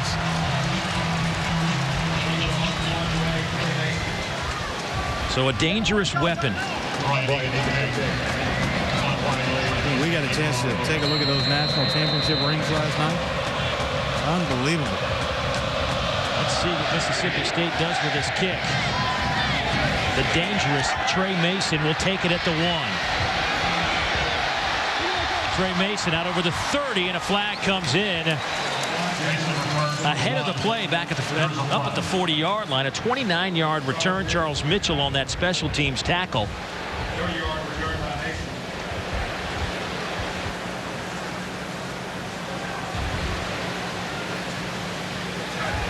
Holding. Number 58 of the return team. 10-yard penalty from the end of the run. First down.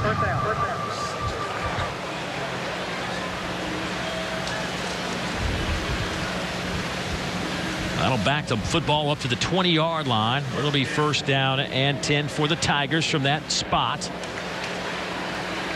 Toyota's 1st and 10 line brought to you by your local Toyota dealers. Toyota moving forward. 34 seconds to play before halftime.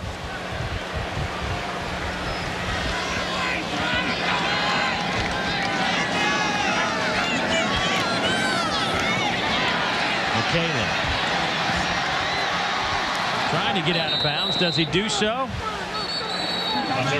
Timeout taken by Auburn quickly. McCaleb tried to get to the sideline, just couldn't get there. Just stumbled and was not able to get himself out of bounds. That is their last timeout of the first half. You know, if I sound a little more energized today, it's because I was well rested last night after that fantastic dinner we had at Jay Jacobs' house, the AD, and Miss Eloise. Man, I look forward to coming to Auburn because I know there's going to be a meal there that is fabulous that she puts on for us, and it is unbelievable. So thanks to the Auburn family, Miss Eloise, and a fine meal that we enjoyed last night.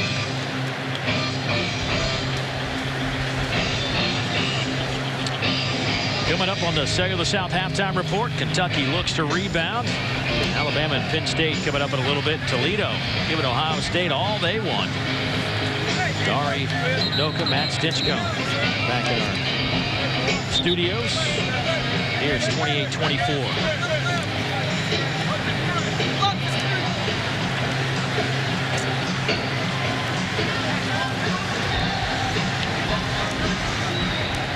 So does Auburn just run it out here?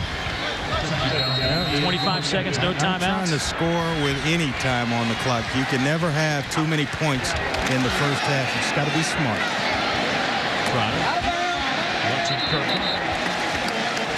He steps out of bounds. That's a first down at the 38. 20 seconds left. So these are the things that Gene Chizik talked us about. These are the scenarios they work every single day. You see Philip Lutzenberg in there. Didn't waste any time. Get out of bounds and save the clock. Little shoulder fake down the seam. Big hit. Blake holds on. And a flag comes in late at the 40. Nico Whitley, the free safety out of Jackson, Mississippi, lays the hammer on Blake, a gain of 21. And it looks like a Bulldog is down in the process. Both guys took a shot. Nico Whitley delivered it, and Blake was a little slow to get himself up as well. Just a big-time collision, and that's the soft spot of the defense. If you got a quarterback that can make that throw, cover 2 right behind the corner and before he gets to the safety, and right there. And the flag, helmet to helmet. Illegal helmet contact. Number 5, 15 yards from the end of the run. First down.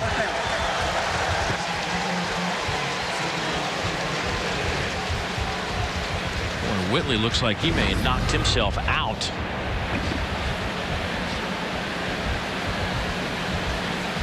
Did Emory Blake pop up?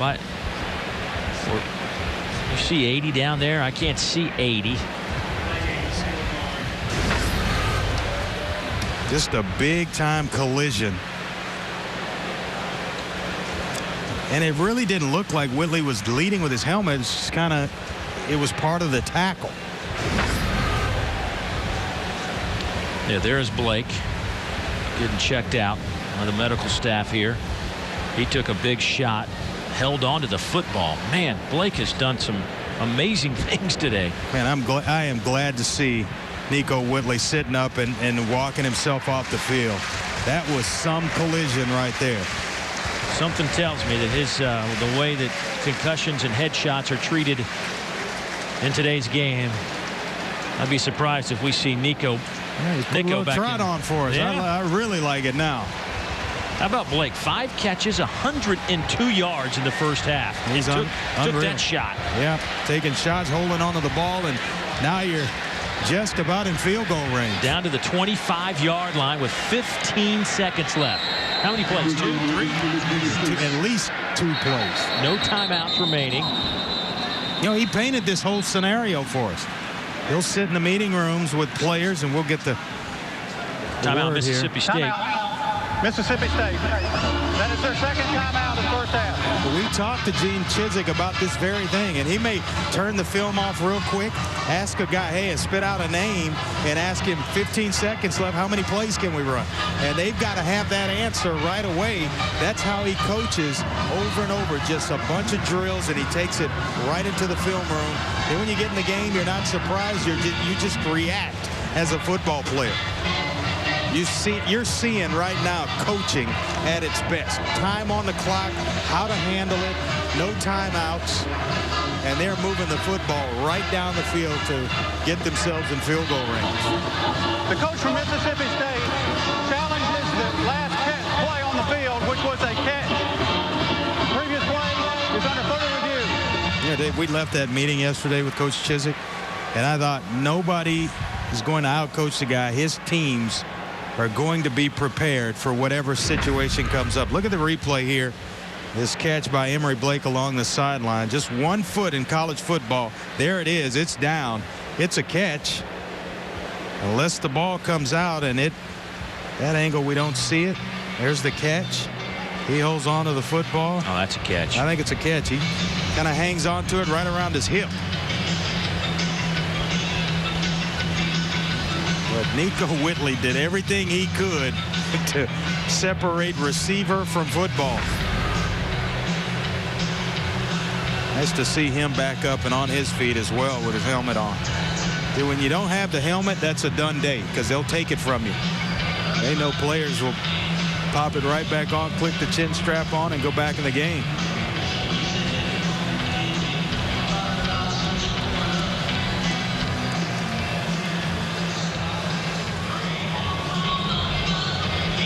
Matt Moore's had a busy first half. Yes, he has. We have had a lot of flags today. A total of 14 penalties in the opening half. There is Nico Whitley. His helmet is gone. Yeah, he doesn't have his seat. That's the difference. Blake has his helmet. It's back on. You can't find Nico's helmet. There it is. Somebody gave it back to him. Maybe back in the football game. That's good to see. He is classic size for a safety. 6'1", 200, probably get 215, 210.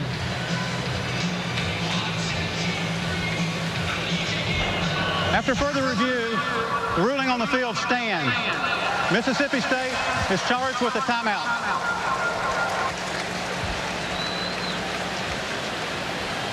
And as Gene Chizik described, can't take timeouts to the locker room. That's a good time to burn one. Good risk-reward timeout.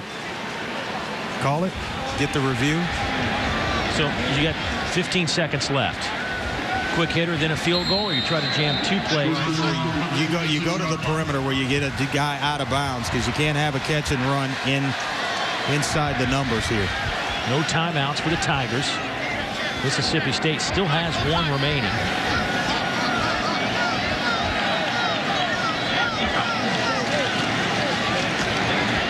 To the end zone. D'Angelo Benton, the intended target, incomplete. Well, smart throw by Barrett Trotter. You're going to throw it where either your receiver catches it or it's out of bounds and away from the defense, and they're going to elect now with 10 seconds on the clock to go ahead and kick the field goal. I thought maybe there was enough time for another shot.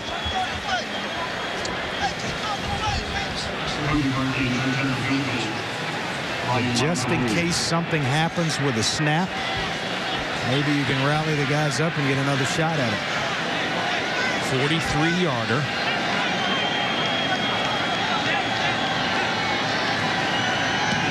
Parkey's kick is on the way. It's good. Yeah, he's feeling good about it.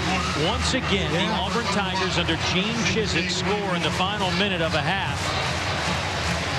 It has become a trend with this Auburn football team, and you said it over and over again, is you just can never have enough points in the first half. So Parkey's first field goal of 2011 is a good one from 43 yards out, but it all started a couple hours ago. Dyer, 35 yards.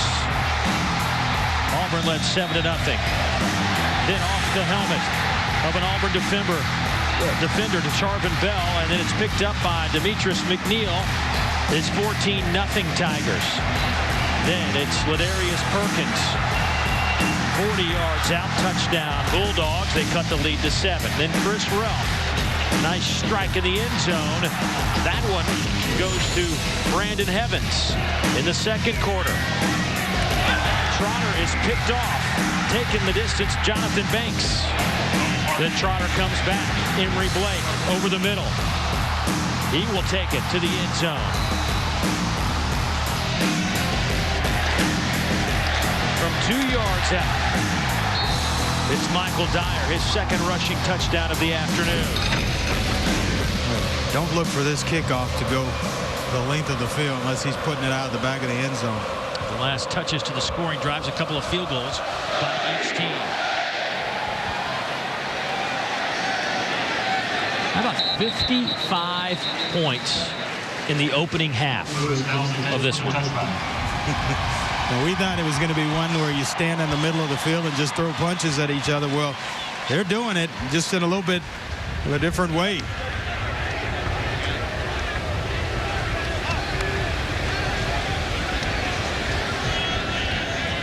Talking to the staff at Auburn, they wanted to get all the small wins, the defensive line rotation, young guys really stepping up. Can they hold up? Young guys that they've identified that they needed to bring along, and they've got to protect the football. Just one interception, a turnover that they had in the first half, and pretty much have done that. 476 yards of total offense between these two clubs. 31-24 is our score. Nice way to open up the SEC slate here in 2011. The 16th ranked Bulldogs and the Tigers riding a 16-game win streak. Let's check in with Kara. What a first half at Auburn. You wanted to see increased physicality from your players. Did it live up to your expectations? Well, sometimes, Kara. Sometimes we have. We got to get the quarterback running game under control. Haven't been very good with that. We had a couple opportunities in 3rd and long to really get some field position. We didn't do that. We're going to make some adjustments at halftime. We got to come out and play a much better half. This thing's far from over. You talked about how young this team is. What do you tell these young players to get them to sustain and focus for another long half of football? That's just what they have to do. They're going to have to focus for 30 minutes right now. We're all over the place at some times on defense. Offensively, we're not as consistent. Got to get these young guys zeroed in for the next 30 minutes. We'll have a chance to win the game. We look forward to it. Thanks, Coach. Dave? Gene Chizik jogging off to the locker room, up by 7. It's been exciting. 31-24. Time to send it to Dari and Matt. Say the South halftime report. This is the SEC. We coming for the championship trophy. Are you with me? Let's go. Get out of it. Get out of it. Get out of it. SEC.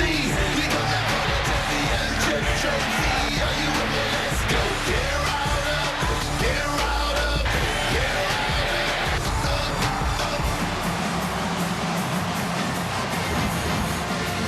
It has been a very physical football game. We've seen a lot of fireworks. 31-24, getting set for 3rd quarter football. Dave, Neil, Andre Ware, glad to be with us. And, well, we have a total of 55 points. We had 17 penalties, or 14 penalties, 17 drives, 476 yards of offense. We've seen just about everything in this first half, Andre.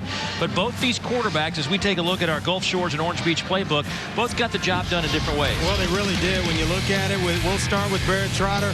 How do you beat zone coverage? There are windows in the zone. They run a switch route, bringing Emory Blake inside, and then the tight end down the sideline to draw coverage out wide. Window number 1 right there in front of that defender. It's not there. Trotter waits it out, throws it into window number 2, and then Emory Blake's going to do the rest with his legs. Yards after the catch. You love receivers like this if you're a quarterback. Flip it over to the other side, and Chris Relf, man coverage, outside wide, second man coverage inside on the slot. They run a little smash route. Outside receiver's going to hook up, clearing the way. You see the man there to the corner for the inside slot, and there's a big window for Chris Relf to throw into. Even against man coverage, he wins with the throw. 2 different ways of getting it done, Dave, but both effective against different coverages. All told, Chris Relf, 11 of 18, 101 yards and a touchdown. Barrett Trotter, 10 out of 14, a buck 15 and a touchdown. He did have an interception. Also with an interception. The Tigers will get the football here to start the second half. Trey Mason with his hands on it near the 10. Trey Mason to the 30. Here goes Mason to midfield. He is electrifying. Dangerous. Wade Bonner finally drags him down, but another lengthy return. This one goes 41 yards. Boy, right here, some guys have a nose for this, as we mentioned earlier. Sets the blocks, and then there comes the speed. Then it's just all athletic ability, able to lead guys and continue up the field. Well, what a dynamic player Trey Mason's going to be for Auburn for a long time. Just a true freshman. Out of Lake Worth, Florida. Good field position for the Tigers to start this drive. Kyle Frazier in the game to open up the 3rd quarter, the true freshman quarterback out of Springdale, Arkansas. He'll hand it off to McCaleb. McCaleb first down at the 37-yard line, a gain of 13. Here's our first half stats brought to you by Crystal. Nothing like it. Andre, what sticks out? Well, I'll tell you, I think it's Auburn's ability to run the football. That's where they came up short. Only 78 yards last week against Utah State. A little over 100 here to early in this one. Here's Dyer, first down to the 20-yard line. That's a gain of 17. Once again, Bonner from the safety spot has to force him out of bounds. And that offensive line is basically the same group that you watched last week. They made some adjustments. Brandon Mosley now over at right tackle, but they just decided to get physical. A couple of physical practices this week. It's worked wonders offensively for Auburn. Dyer again cuts it back to the middle. He'll take it inside the 15, down to the 13. That's 6 more yards. I think one of the things that stands out to me, Andre, is the fact that Auburn's averaging now over 7 yards a play. Yeah. Well, they're used to running the football. With this offense, they have to be able to run the football. Last year, #1 in the SEC in rushing as well as rush defense. Last week, after that first game, they were 11th in the SEC in running. Trotter keeps it himself. No gain. Maybe a loss of a yard. That'll bring up 3rd down, and let's call it 3.5. Take a look at how Mississippi State, or excuse me, that Auburn's doing in the red zone, or Verizon red zone. They scored 86% of the red zone chances last season. Today they are a perfect 2 out of 2.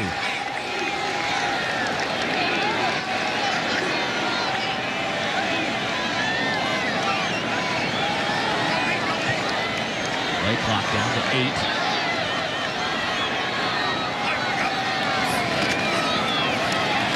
Trying a little draw play. Not happening. Lost another yard. A little wraparound draw play, and Matthew Wells, the redshirt freshman, very athletic player.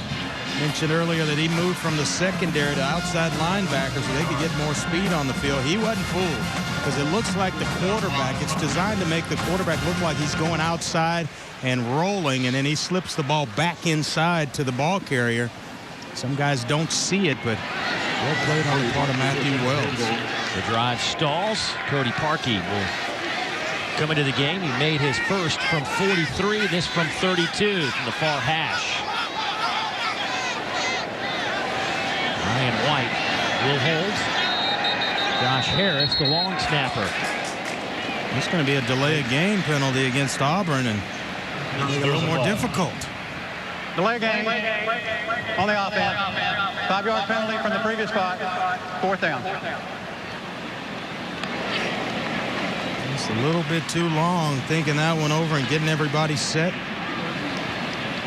And it's going to be about 5 yards longer than the previous play.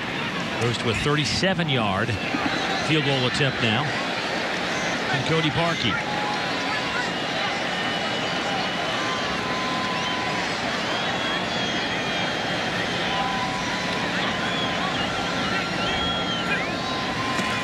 Snap is good, the hold is good, and the kick is even better. Parkey, 2 for 2 today. Gene Chizik happy to get the opening 3 points of the second half, and the Tigers now lead at 34-24 over the 16th ranked Mississippi State Bulldogs.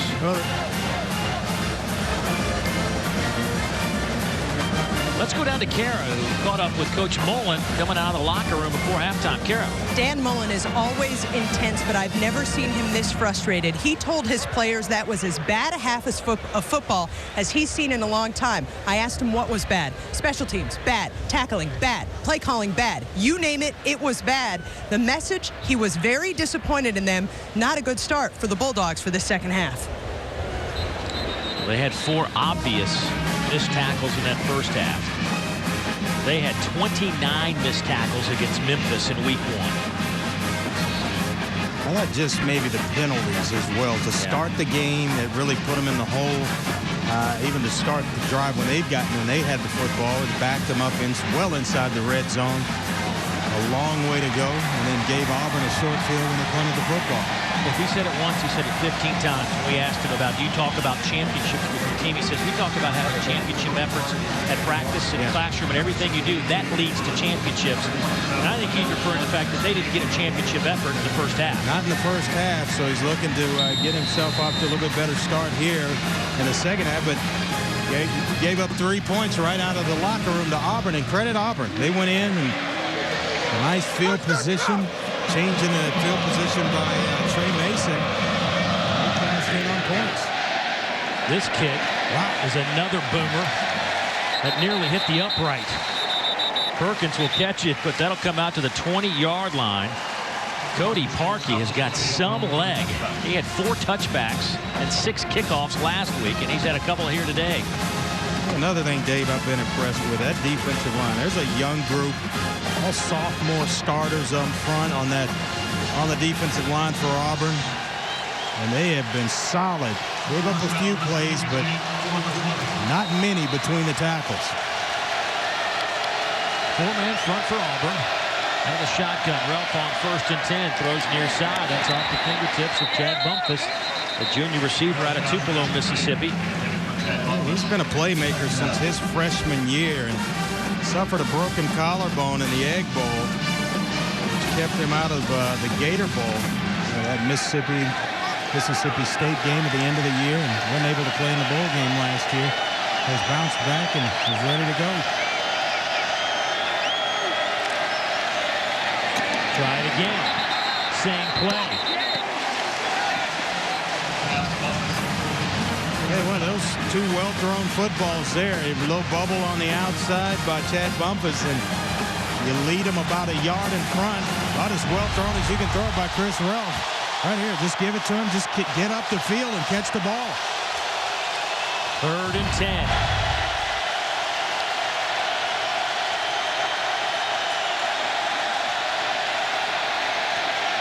Going to Bumpus again.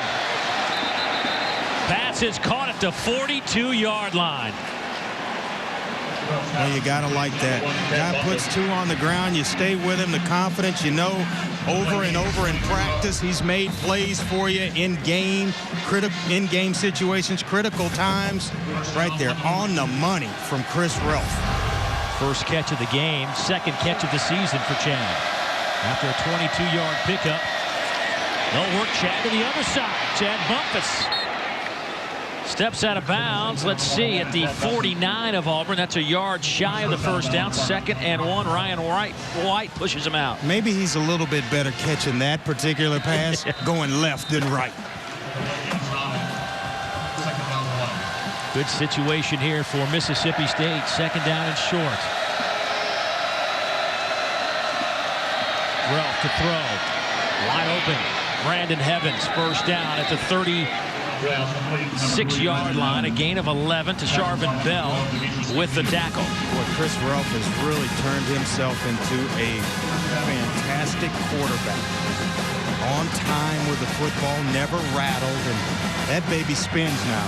You see the revolutions on the football when it comes off his hand. Big hole for Ralph. Down to the 22-yard line. 1st down Bulldogs, 17 more yards. Well, get you thinking about passing it or throwing the football, then I'll just tuck it under and run. Nice block up front. Led by Gabe Jackson. He had Vic Ballard in there throwing a block or two. And Mississippi State on the move. 16 rushes, 86 yards for big Chris Ralph. 1st down and 10.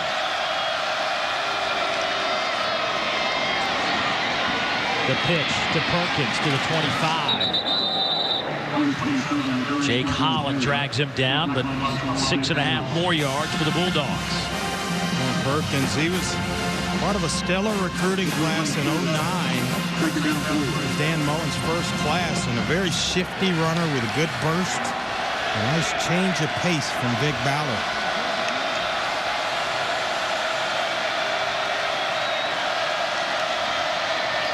Ralph hit and dropped. Craig Sanders, the first one there. Loss of 3. And he is about as well played as you could play it. He had the underneath handoff there, secured as well to Ladarius Perkins, and then he comes off Perkins and is able to get his hands around Chris Ralph. A nice job by Craig Sanders. Ralph to throw. Nice catch, but shy of the first down on 3rd and 7. They get 3. They needed 4. Chris Ralph now 14 of 24, 147 yards, a touchdown, an interception, 17 carries for 83 yards on the ground. Just a nice all-around performance from the senior quarterback at Mississippi State. 32-yard field goal from the far hash. Derek DePasquale.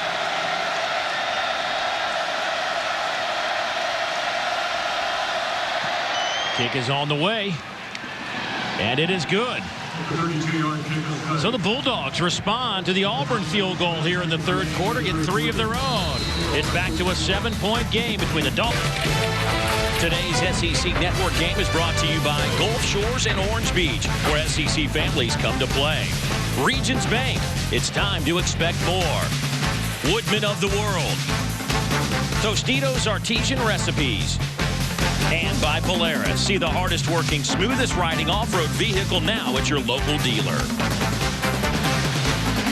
A gorgeous day here on the loveliest village on the plains. Auburn, Alabama. It has been a shootout here in the SEC West opener. 34-27, Tigers out in front. Everything we thought it was going to be coming in here, wasn't it? Close, tight, physical football game. And Auburn has certainly stepped up to the physical challenge. A little squib kick right down the middle. That is taken by Chris Davis, the cornerback. Good field position for this offense out over the 35. Time now for a look at SEC greats, brought to you by Regions Bank. And, well, folks, we talk a lot about Bo Jackson, Cadillac Williams, Rudy Johnson, but how about Stephen Davis? 93-95 with the Auburn Tigers. 2,800 career rushing yards, a big bruising tailback.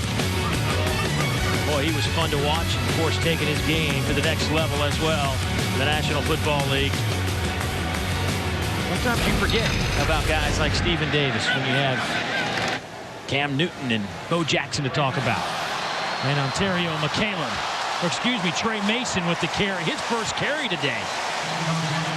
15 yards on that rush by Mason. Here's a look at some of the guys that carried the football for the Tigers over the years. Bo Jackson, 4,300 yards, leads the way. Pretty good, pretty impressive group. Here's Blake to the 45.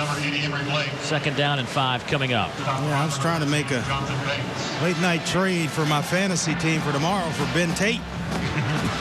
How'd that go? Get him in the lineup. Hadn't quite finalized it yet, but we are still talking, so that's a good thing.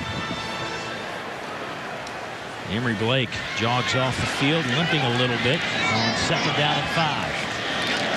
Fryer, inside handoff. Bulldogs all over it. Nothing happening for Trey Mason. The true freshman lost a yard. Sean Ferguson, the first one there, the senior defensive end out of Miami, Florida. Yeah, we wanted to get Trey Mason more snaps this week. And they said that there's really no stage that's too big for him. Just a good, solid football player, not a guy that is that allows a stadium like this to phase him, not even as a true freshman. Just plays.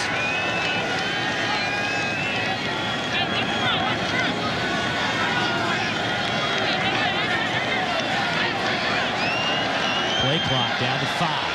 Auburn's going to have to use a timeout. Barrett Trotter wants a timeout. Mass confusion over there in front of the Auburn bench. There are so many moving parts. When they do a check with me, Gus Malzahn's a few feet out. He's got assistants next to him using hand signals. He's got players over there holding up signs. He's got a whole long line of numbers, and some other players are flipping over. I mean, there's just a lot of things to look at. Looks like a picture of Andre Ware right there. We'll come back in a moment.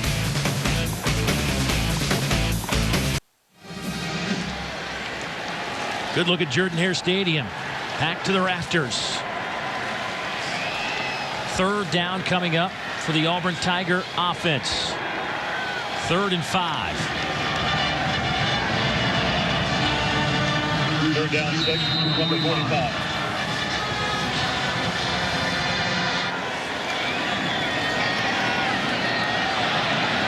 Trotter.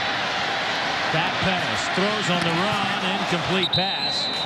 Sneaking in late was Trevante Stallworth. Couldn't get him the football. It's now 4th down. But Barrett Trotter took out one of the staff members on the Auburn sideline. I don't know who that is, if it's one of the coaches or just one of the... Jonathan Banks, for Mississippi State.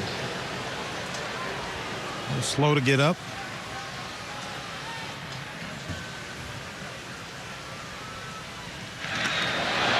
Stephen Clark Hits at the 20 and will settle out of bounds at the 17-yard line. A couple of injuries in the first half, but a real big one to James Carmen of Mississippi State. For an update, let's go to Kara. That's right, Dave. Fans will recall that James Carmen was carted off, left knee injury. They're going to reevaluate it with more tests tomorrow, but he will not return for this game. He's actually in a brace on crutches down here on the sidelines. Thanks, Karen. That means that Blaine Clausell, the freshman out of Mobile, Alabama, the redshirt freshman, getting some work today. He wears number 75. Here's Ralph. He'll keep it and come out of traffic with it. And he'll pick up 7, maybe 8 yards when it's all said and done. Nico Thorpe with his 7th stop. Want something positive on first down? Go to Chris Ralph, and he goes behind Blaine Clausell, a redshirt freshman who checked himself in and able to pave this little, get him some running room along that left side. 2nd down and 2. Comes to the near side. Lewis. Close to the first down. I think he will have it. That'll be a 3-yard pickup. Jake Holland, the middle backer, with a tackle for the Auburn Tigers. Well, how do you respond when you're down like this on the road? Gotta reach deep. Can't panic. Plenty of time in this football game.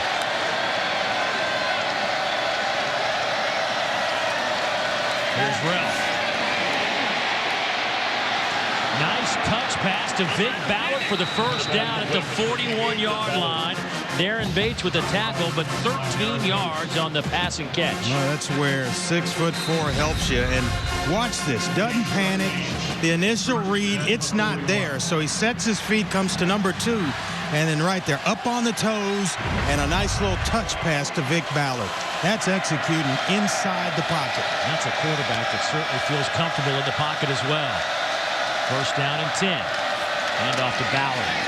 And right into that front 4. Igwe with a tackle for Auburn, a gain of 3.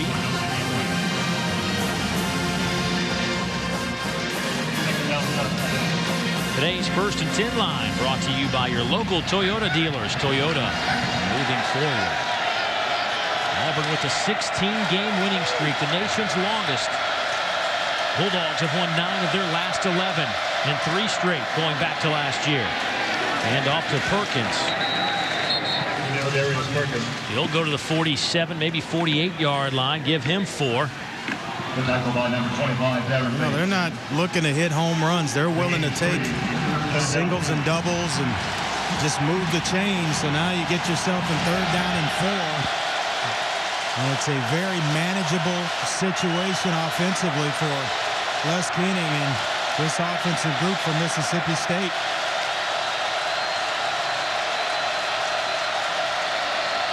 Ralph pitches it to Ballard. First down. To the 42-yard line of Auburn. A gain of 10. Nico Thorpe with another tackle, but boy, the run game so effective today for the Bulldogs. Well, you want to talk about a set of good hands. Vic Ballard here to handle this pitch. The pitch, quarterback-pitch relationship, look at that. That's too close. And he starts up the field, but he's able to handle the pitch and then pick up 10 yards in the process. Nice job. 9 carries, 41 yards for Vic Ballard. Ralph going up top, has a man, incomplete at the 3. Michael Carr had a chance, but Ralph led him a few steps too far. Yeah, he got behind Ryan White, and sometimes when you see a receiver coming open or one's running wide open, that's the most difficult pass to throw for a quarterback. And right there, I hadn't seen a ball wobble like that out of the hand of Chris Ralph all afternoon long. Bumpus, little throwback to Ralph. Well played by the Tigers. How about that? There was a lot of grass, but Chris Davis made the open field tackle, or that could have been a huge play. Yeah, nice play by Chris Davis, but he missed. Gabe Jackson is the guy that misses the block. Watch 61. Gonna have a chance to get out here. Right there. Now just finish it. He slips, and it allows for Chris Davis to come up and make a great tackle on Chris Relf. 3rd and 7.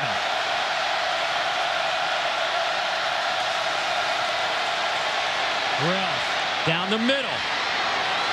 Batted in the air.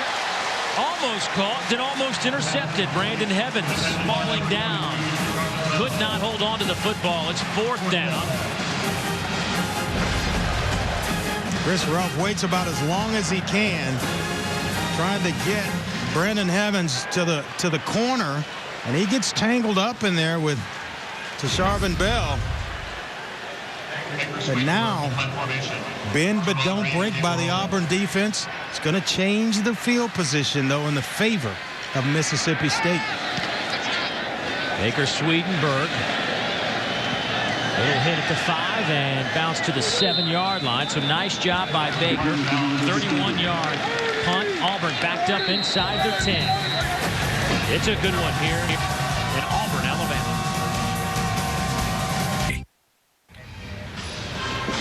A look at the Tumors Corner trees. National headlines months ago as they were poisoned. They are hanging on. They were worried that maybe rolling the trees with the toilet paper after a big Auburn win might hurt the trees, but those who are taking care of the trees, trying to keep them alive as long as possible, say that by doing so, you're not going to hurt them any worse than they've already been hurt. So perhaps today, if Auburn can hold on, those trees will have some white tissue. Fighting to hold on are the Auburn Tigers right now. Backed up inside the 10. Big play. Michael Dyer to the 40. Midfield. It's a foot race, and he's caught from behind at the 40-yard line by Charles Mitchell. A 52-yard pickup for the Auburn Tigers, and just like that, they are in striking distance. Well, if you're going to run outside the tackle box, you got to have some pretty good blocks to get it done. A nice block on the outside to seal things up.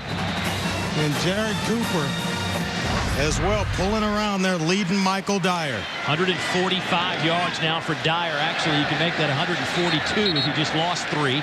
Fletcher Cox, the junior, the leader of that defensive line, steps through a seam and makes the tackle. And that play before, Jay Wisner as well, reserve wide receiver, coming down inside, sealing things up, and then Dyer turns the corner. I've been impressed with his speed. Getting to the edge, he's known as a guy between the tackles, but he gets the edge, and it's see you later. The shovel pass, McKayla gets a block. A play that could have lost 5 or 6, gains maybe 5 at the end of the day. Damian Anderson forces McKayla out of bounds, but this is Gus Malzahn telling us that we're going to run the football no matter what. I don't care how painful it is, we're going to get it done. Well, it's nice to know you got guys like McCaleb and Dyer, a 1-2 combo, and now you've got a little changeup you can throw in there with Mason. Well, the difference is the play of the 5 guys up front this week from last week. Offensive line doing a heck of a job. Trotter pump fakes, will run, and he needed to get to the 30. They will spot it at the 31. Brandon Wilson makes the tackle. That's a gain of 8. So now you got 4th and 1. What do you do, Andre? This situation's already taken care of. You leave the offense out there, and they're going to go for it here. Offensive line, this is where you inject even more confidence in that young group. With Michael Dyer in there, they're bringing in Ladarius Phillips. Big old load at 6 foot, 290 pounds. Fullback type. And Dyer will line up in the Wildcat formation. He'll get the snap straight ahead. Big collision right at the 30. It's going to be close. Is it a left foot spot or a right foot spot? I don't know. I think they got a pretty generous spot, to be quite honest. It was a collision and turned Michael Dyer completely around. Well, he's just going to go north and south. No hesitation whatsoever. And it's Cameron Lawrence. Once again, we call his name, and he turns Dyer completely around. Boy, what a generous spot. Dyer was a 180-degree turn. Me and you, and that's just wanting to do it right there. That's the old Oklahoma drill at its finest. Never wanted any part of it. Oh, my goodness. I think it's just short. Ooh. Wow, the Bulldogs can't believe it. Auburn will take it. Home cooking. Miss Eloise.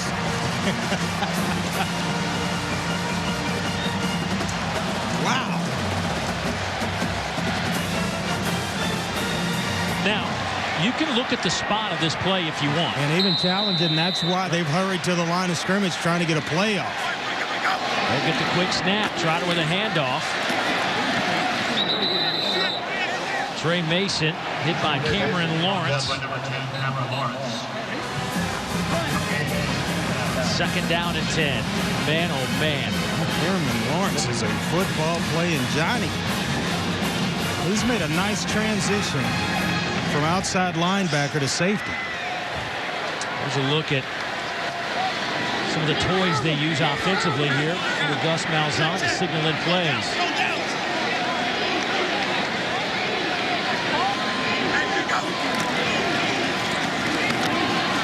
Caleb runs the corner to the 28-yard line. Ontario on the field, the ball carrier. Stopped by number 10, Cameron Lawrence. You know, I think this would confuse me. All that stuff there going on. Just give me some wristbands and point to one, the left wrist or the right wrist, and give me a number, and we can go from there. I can get in the huddle or at the line of scrimmage and call the play. That would get a little confusing for me. This could be a free play. Might as well throw it toward the end zone. Batted around, intercepted by Charles Mitchell, but this will be coming back. If I'm Auburn, you want to tackle him, but well, you play it because you don't know if there's a false start in there. So and if you're a Mississippi State Bulldog, you play the play all the way through. Be a surprise, though, if it weren't an offsides penalty. I think it was pretty obvious. Right in the middle of your screen there, Fletcher Cox being talked to by Dan Mullen, the head coach. You're going to see him just a little bit early. Well, right there. Well, a lot early. Once again. Offside on the defense. Number 99. 5-yard penalty. Remains third down. They say he's 99, but it was 94 Fletcher Cox. Now, I get some numbers confused, but a 4 and a 9, I think I can figure that one out. There's Sean Ferguson saying I was on sides.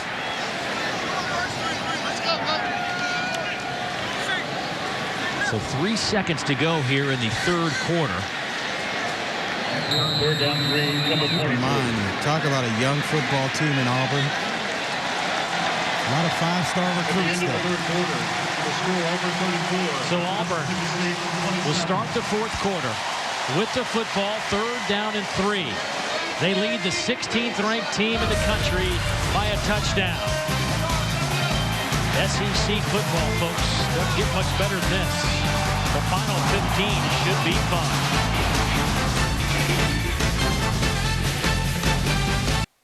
All told, 34-27. You see Chris Ralph's numbers. Throwing and rushing. Michael Dyer with a big day, 142 yards on the ground. Coaches probably don't like this kind of game, but certainly it's been fun. Yeah, close one. It's been fun for us, certainly. I don't know if they would agree. Stressful on both sidelines, but right now, Mississippi State faced with a third down and short. Quick snap. McCaleb makes the catch, first down inside the 15-yard line. A gain of 10. Damian Anderson with the tackle. That's a nice job with Barrett Trotter with a play fake and just getting the ball to McCaleb on the run where he can turn up the field. First and 10. Dyer. Well, Dyer might have had a chance if he cuts that back inside. Picks up 3. Lawrence and Banks converge on the tackle. Trying to hold to a field goal here are the Bulldogs, and would count it as a small win on this drive. Just giving up 3 points. They do not want to give up the big ones. Andre, 10 plays in this drive. This is what Gus Malzahn wanted, some first downs, eat up the clock, keep Mississippi State's offense off the field. Lutzenkirchen. Did he get in? Yes, he did. Touchdown, Tigers.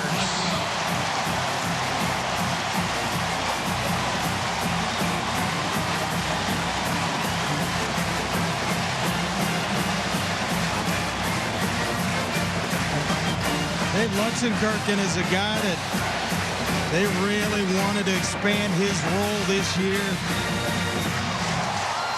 I'll tell you what, Lutzenkirchen there delivers. Stretching out, finding the end zone.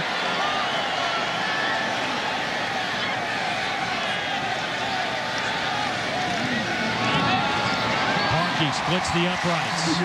Auburn with a 2-touchdown lead. The junior tight end out of Marietta, Georgia, now with 9 career touchdown receptions.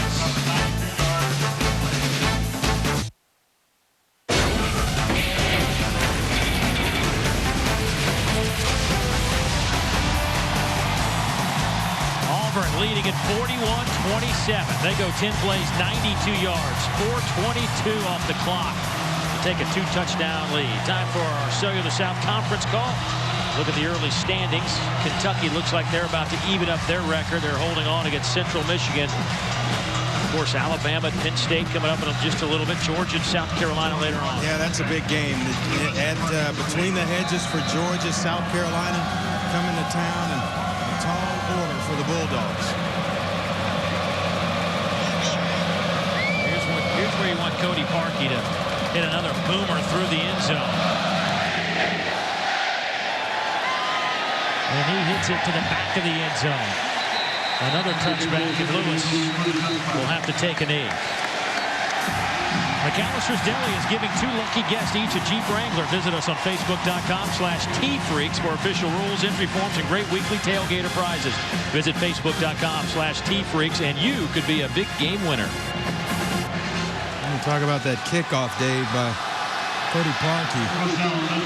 Gene Chizik and I, we agree. If you've got a guy that can put it in the end zone every time, kick it out of the end zone.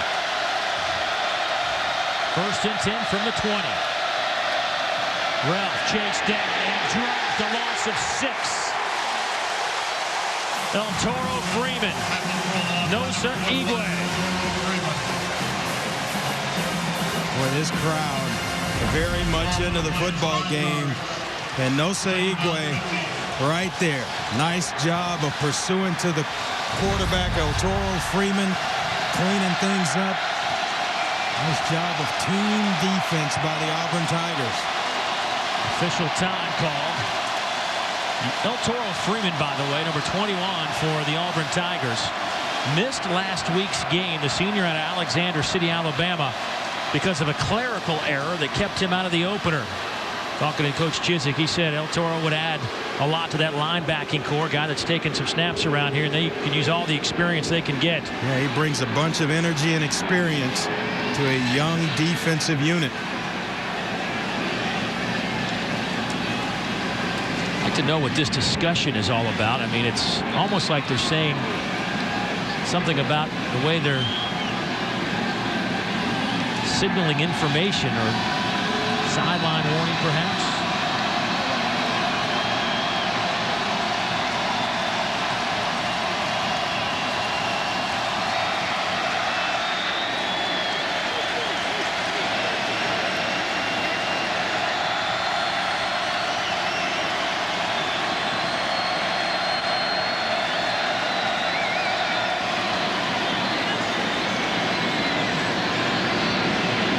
For a better afternoon to play a football game. Mississippi State has alerted the officiating crew that their headsets are out. So that means that Auburn has to take their headsets off as well. Well, you go to the hand signals to get plays in, or you get a receiver, 2 receivers ready to run plays in and out. Really slows things down when you want to go hurry up offense. This is where it helps with Dan Mullen, so familiar with the offense. He's called plays his entire career. Yeah. And now another stoppage of play. Gene Chizik out to the 20-yard line. We're looking over, and if they're out, why do they still have them on? Well, he doesn't let anything get past him. The Mississippi State booth is right next to us, the coach's booth, and they have some personnel up there trying to look at the wires, figure things, what's going on, and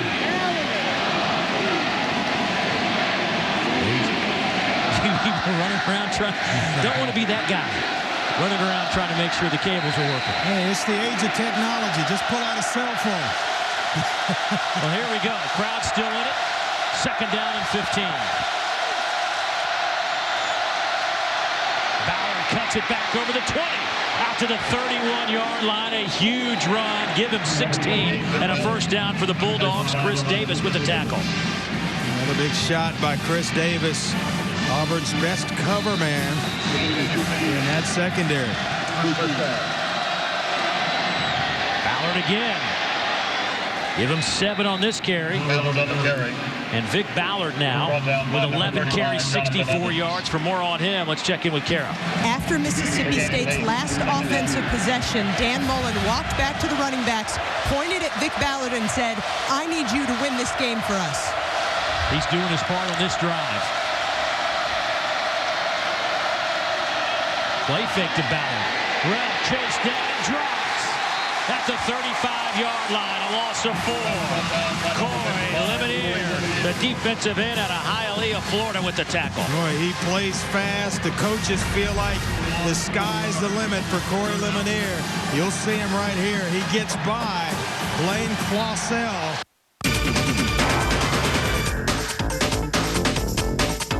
Byron Allen coming to you from Entertainment Studios, and this is The American Athlete. Get ready to hang out with some of the world's greatest sports superstars.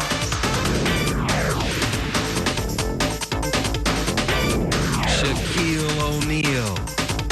Yep.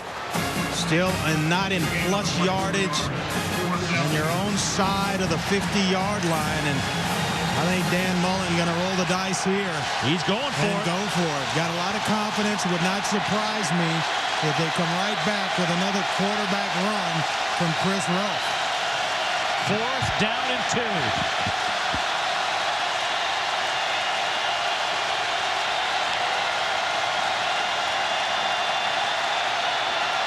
Ruff got it. This 6'4", 245-pound frame off the left side for 6 yards. Freeman hanging on to make the tackle. Yeah, all he's got to do is fall forward. He's got about 3 yards. He gets to the line of scrimmage, and there, just a nice power run by the quarterback. Gets nice push up front by the offensive line, and the drive will continue for the Bulldogs. 11:20 to go in the contest. Bulldogs down 2 touchdowns. Ralph dropped again. He falls forward to the line of scrimmage. D. Ford. Coach is telling us D. Ford, Corey Lemonier, the 2 best pass rushers on that defensive front. They both have some big tackles on this drive. Credit the secondary here to Charvin Bell in excellent coverage, and his mates on the back end. Nowhere to go with a football for Chris Ralph, forcing him to hold it and allowing that front to get to him. 2nd down. Here's Ballard looking for a little seam. He's chased down from the backside by D. Ford. He gains a yard, but Ford ran from one side to the other to make the tackle. Boy, they're stringing things out on the front side of it. And allow D. Ford right here. Now just be an athlete. Go find the football and make a play. Didn't catch the number on the guy to that side. Stringing things out and slowing down Vic Ballard to allow D. Ford to make the play.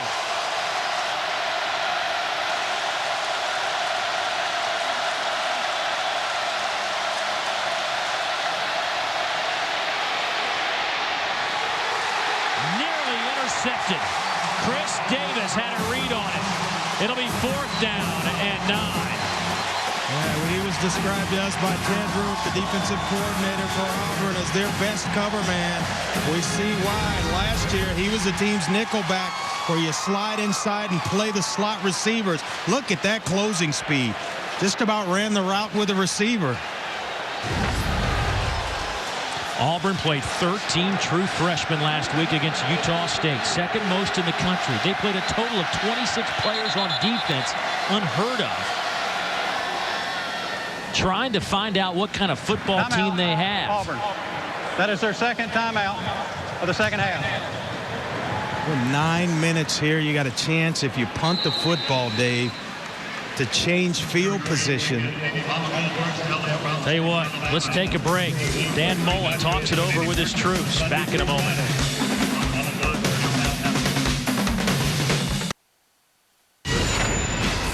With this drive, Chris Relf, they play action pass, and they're able to run him down. Corey Lemonier.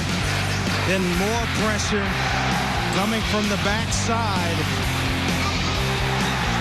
It's D Ford, and then the pass break up by Chris Davis. Plays coming from just about everywhere, Dave. They're just making plays all over the field. A young but talented group on defense for Auburn. Mullen getting tired on the road at Jordan Hare. They need to pick up 9 here. 4th down and 9. I agree with this call, by the way. Punt the football, change the field position, and hey, pull your defense together and say, look, we need you to make a play for us.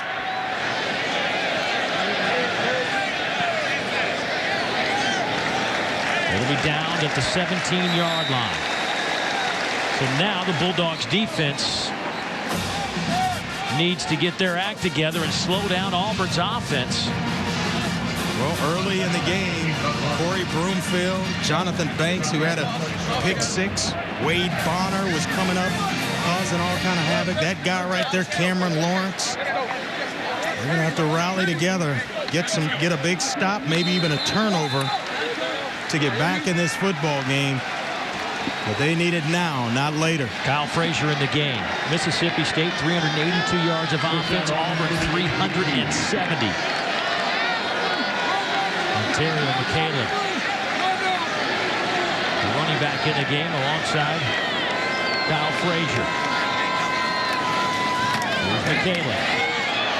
To the 20. To the 30. Out of bounds at the 33, and then a flag, and a late hit coming in against the Bulldogs. Boy, that has plagued Mississippi State all game long. Darius Carr with a nice block on Corey Broomfield on the edge. Then you get, as well, Philip Lutzenkirchen as well with a nice block on Charles Mitchell that frees up Ontario McCaleb.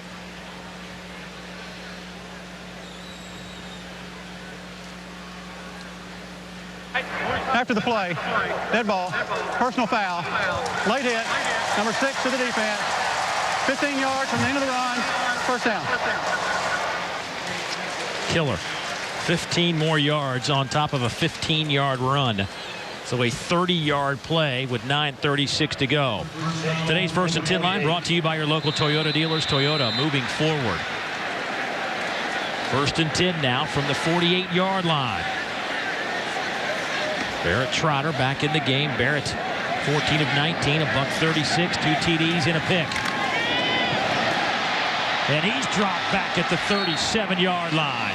That'll be a loss of 10. Cameron Lawrence. I wondered when Chris Wilson, the defensive coordinator, was going to start to dial up the pressure. Can't allow Barrett Trotter to sit in that pocket and just kind of sort things out comfortably.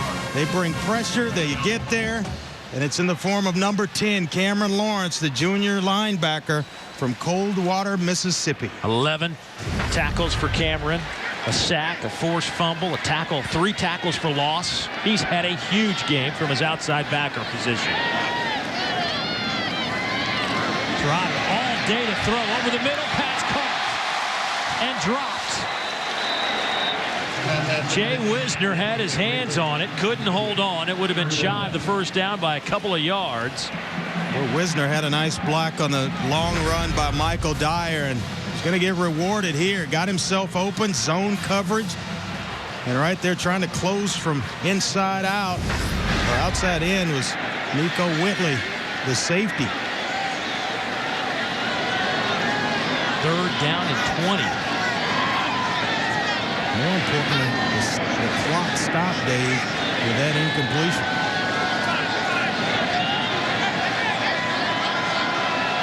Play clock down to 3, down to 2. Trout, nowhere to go. Throws it out of bounds.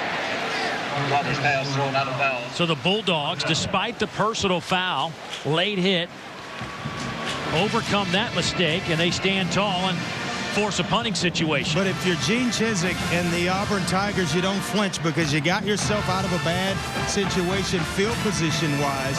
Now you can put, with a nice punt here by Stephen Clark, change the field position and force the Bulldogs to go the length of the field, which will eat up a bunch of clock with 8:31 left here in the 4th quarter. Jonathan Banks back at the 20-yard line. Good high kick. Tight spiral. Banks fields. Fair catch at the 16. 46-yard punt, no return.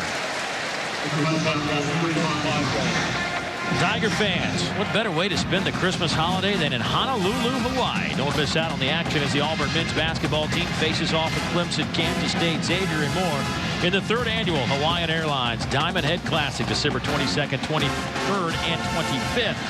For tickets and travel, visit HawaiianAirlinesDiamondHeadClassic.com. Oh, hula dancing for you. That was good. I didn't know you had those kind of moves. Let's see what kind of moves. I didn't either. Chris Ralph has here with 8:24 to go. Down 2 touchdowns. Ralph going up top. Down the seam looking for Bumpus. It's a dangerous pass. Yeah, throwing into double coverage. And he had Michael Carr down the sideline. That's where you've got to use your eyes as a quarterback. Move coverage. And he comes outside. He's got Carr for a touchdown.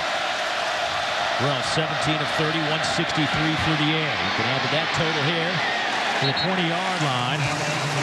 Goes to Vic Ballard. He's hit by Jake Holland. Time for an update on the Tennessee Vols. For that, let's go to Dari. Guys, how about Tennessee hosting Cincinnati? First drive of the game for the Bearcats. Isaiah Peed, 65 yards for the Cincinnati touchdown. They're up 7-zip at Neyland Stadium. Rich Jones got him playing well early. Ralph dodging a couple of blue jerseys. Still on his feet. Throws.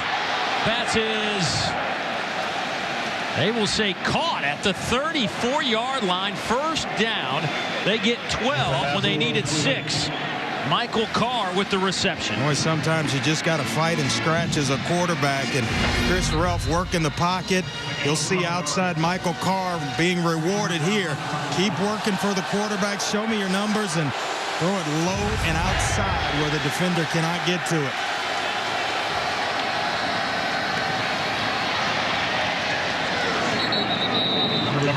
Gain of about 4 for Ladarius Perkins. They're going to have to speed this thing up, getting down around 7 minutes. Quick snap. Perkins with another carry. Darren Bates with the tackle. Quentin Salisbury, their senior center, rolling around in agony. The carry was good for a first down. Salisbury, a real leader up front for that offensive line. And a versatile player that can play everywhere. He's played guard, now center, as you mentioned. He took over for a pretty good one as well. Well, we'd like to recognize our friends at Allstate for their charitable contributions across the country. Since 2005, Allstate has donated more than $2.4 million through the Good Hands Field Goal Net program to benefit University General Scholarship funds. Well, you hope Quentin Salisbury can put himself up and back into the game, because James Carman, I would guess that he's out of Thursday night's matchup with LSU, and you start to lose offensive linemen like that, it's going to make it tough, especially, Dave, on a short week. That is the second time An offensive lineman has been rolled up on in this game for Mississippi State. You mentioned Carmen. He's in street clothes or in sweats over there on the sideline. Almost identical to the injury of James Carmen. It's an important game, folks, for this Mississippi State team because it's a short week. Thursday night on ESPN. LSU comes to Starkville. And you just kind of expect you're going to get 1 of 2. You'd like to get 2 out of 2, obviously, but you certainly would like 1 out of 2 in that 2-game stretch right here. A lot of time in this one, though. 7:08. A lot could happen. They can score points now. They can put points on the board. Hopefully the big fella gets himself back in it. That's why I would always encourage offensive linemen, no matter what age or level of football, to wear those knee braces, or they save you in a lot of instances. So Salisbury will head over to that Mississippi State bench. Dan Mullen bringing in Dylan Day, the redshirt freshman out of West Monroe, Louisiana, will now be snapping the ball to Chris Ralph. First down and 10, 7:08 to play in the game.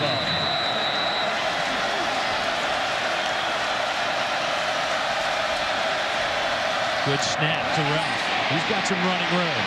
Ralph to midfield and push back. Could get into Tiger territory at the 48, a gain of 7. Darren Bates with another tackle. How about this? Darren Bates now with 9 stops to lead the linebacking corps. Last week, Jonathan Evans had 14 total tackles to lead the team. He has 1 this afternoon. Here's Ralph. He's going to be close to a first down. He'll be real close. They may move the chains on this. See where they spot it. Actually, it's just shy of the 45. And it'll be 3rd down and a half a yard. Perkins cuts it back. He's got the first down at the 41. But the Bulldogs, with this run game, just eating up a lot of seconds off the clock. Yeah, and coming up short like that, really, it almost hurts because the clock doesn't stop. At least with the first down, the clock's going to stop, change, move, then they wind the clock again once the ball's set. So here, really a sense of urgency, but you got to take care of first things first and get that first touchdown to get back in the game. Ralph, his 25th carry is an option play. How about the run from Vic Ballard? Fumbled it out of bounds. Vic Ballard having a nice second half. He picks up 22 yards. Give him 87 this afternoon. I don't know what Dan Mullen told him, but he heard it, and he has gone to work right here. Nice block out on the edge, and that's just pure athletic ability. Hold on to the football, but he takes a nice lick from Enrique Florence coming in late. Clock is moving at 5:37. First down and 10 from the 22-yard line. It's been a methodical drive by the Bulldogs. Here's Ballard. Stunner steps. He's to the 10-yard line. It'll be 1st and goal, Bulldogs. Another 12-yard chunk of grass for Mr. Vic Ballard. And saving some time. They're at the football. Clock stopped. Chains are moving. Ballard again. He's inside the 5. He's down to the 3. Some pushing and shoving after the play. No flags. Gain of 7 for Ballard. Lucky that a flag was not thrown there. Sylvester Hemphill. 2nd and goal from the 3. Here's Ballard. He gets in. Touchdown, Bulldogs. Vic Ballard is a man. What a drive for the Bulldogs and Vic Ballard. He's put this team right on his back. Dan Mullen told him, look, I'm going to feed you. I need you to go win a football game for us. And what did the senior running back do? Put him right on his shoulders and said, hey, give me the rock. Just stand in somebody's way. Just get the rock in my hands. 83-yard drive. Plenty of time, my friend, with a full complement of timeouts. Vic Ballard, 16 carries, 109 yards. Chris Ralph, 24 carries, 100 yards. It's another one coming down to the wire at Jordan-Hare Stadium. We're getting our money's worth today, partner.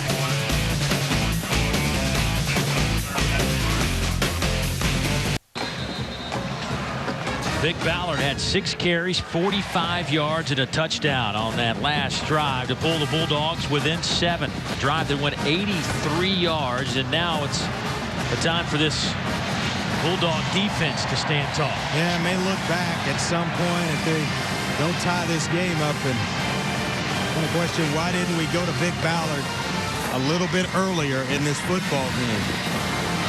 And rest him up a little taste and then go back to him later. But now with 16 carries, he's over 100 yards, and he has the Bulldogs back in the football game. Here's Trey Mason. Trey out to the 33-yard line. 4:43 to play. 27-yard return. Time now for a look at our Haviland defensive shield. We've had a lot of offense in this game, but we've also seen some defense. Early on, McNeil with an interception return for a touchdown. Also, Banks had one for Mississippi State. Cameron Lawrence, game high, 12 tackles for the Bulldogs.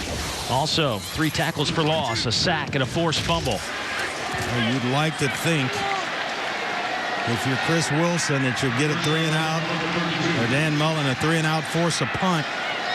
And then you got all those timeouts to get yourself back in the football game. Michael Dye to the 36-yard line. Lawrence with his 13th tackle. Let's get another Tennessee update. For that, let's go to Dari. Guys, we showed you Cincinnati scored on its first offensive possession. Tennessee then came right back down the field in Knoxville and did the same. Marlon Lane, short touchdown run. It's a 7-7 game. Tyler Bray, 4 for 4 on the drive. Thank you, Dari. Dyer, by the way, 150 yards on the ground for the Tigers. Caleb, 69 on 12 carries. They wanted to run the football. They've done just that. Trotter throws it wide side. Blake's trying to make a Bulldog miss. Can't do it.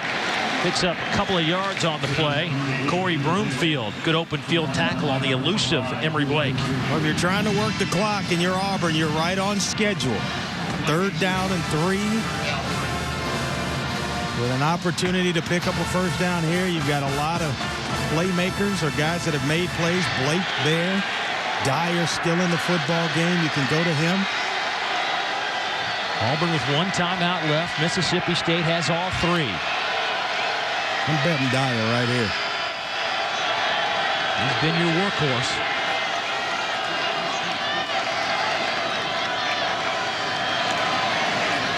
They'll throw it back to the tight end, Lutchen Kirkin. Bulldogs eat it up. Cameron Lawrence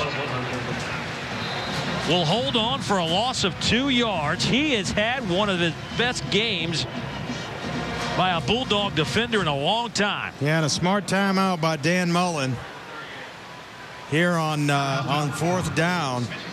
So going to save some of that time. 3:01, as you mentioned, left here in the 4th quarter. Do you take the timeout? Now you've got 2. And remember, college football, it's going to stop each and every time the Bulldogs pick up a first down. So that's time saved and the 2 timeouts. This is an eternity to get back in this ball game.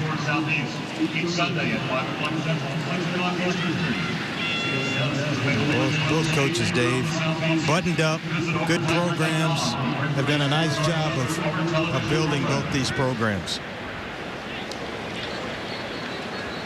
Weren't a whole lot of folks that were giving Auburn much of a chance in this one today. They have come to play, and they will have to take their game, win or lose here today, up to Clemson. Last year, Auburn struggled early on against Clemson, but found a way to win down the stretch against the Tigers. Kind of propelled them on their way, if you will. Look at that October schedule. Between October 1st and October 22nd. Buckle it up. Strap it up, put the chin strap in, put the mouthpiece in. Woo.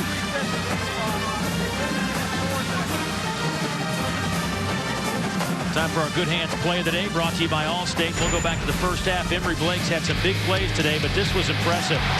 He held on to the football after taking the big shot from Nico Whitley. Yeah, I think the thing that's most impressive, yeah, it's a big hit, but it was nice to see both guys get up and both guys back in the football game. Blake, 7 catches, 108 yards today. He has been the main target. Well, here comes the Auburn punt team. Stephen Clark will need one of his best punts. I might have to stand up for this photo finish. This has gotten pretty good.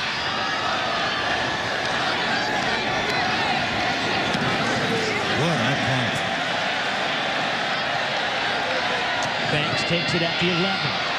Banks to the 30 and met at the 31-yard line. A 51-yard punt and a 20-yard return. DeMar Travis with the special teams tackle. 2:52 to go. Do the Bulldogs have it in them? Today's SEC Network game is brought to you by Honda Generators. Power for the ultimate tailgating experience. Haviland with Deposit Shield. Protect what matters. Bud Light. It's the sure sign of a good time. Here we go. Vizio, delivering entertainment freedom for all. And by the Capital One Venture Card. What's in your wallet? Take a look at our Polaris hardest working player of the game, Vic Ballard. Last drive, he was a monster. 6 carries, 45 yards. And Andre, you summed it up. He put the team on his shoulders. He really did, and they may be looking for him to do the same here on this drive. We went 83 yards on the previous drive. And about 12 plays, 333 on that last scoring drive. It's a shorter field now with 2:52 left. And look for Vic Ballard to get the football early, often, and often on this drive.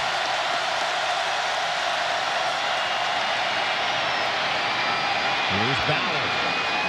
They'll pick up 8 more out over the 40 to the 42-yard line. Clock now at 2:42, 2:41. Plenty of time. This is where all those summer workouts start to pay off, all the extra sprints that you run in the heat. They'll work the option to the near side now. Ballard, first down. Give him 4 on that, so 12 yards on those 2 carries. He's now up to 119 yards on 18 carries. Mississippi State closing in on 300 yards on the ground.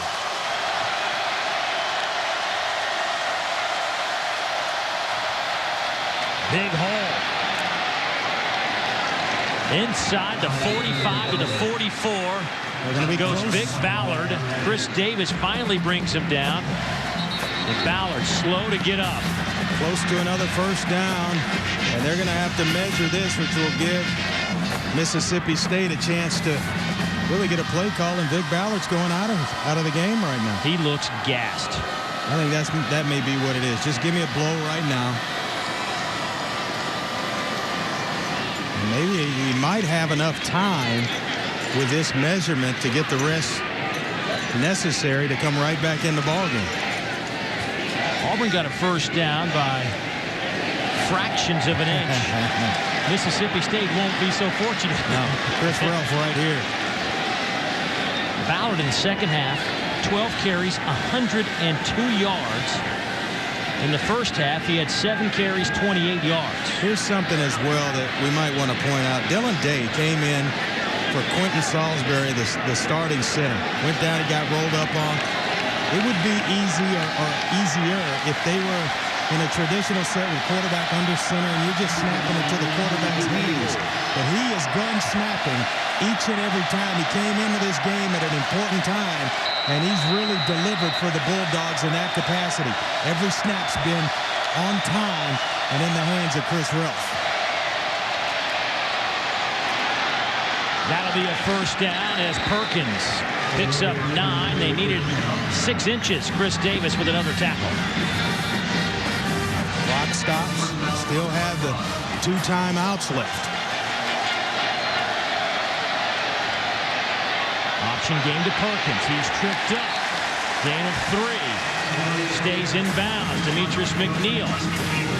Demetrius McNeil, nice play because Darius Perkins was headed to the sideline and he was going to get out of bounds to stop the clock. That tackle keeps him in bounds and the clock still continues to run. 125, 124. Here's Perkins inside the 30 to the 29, but now do you use a timeout? I think you have to use a timeout right here. Clock is now under 110. Can't take him home.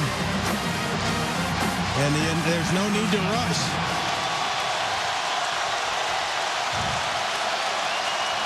Four down territory for the Bulldogs, though.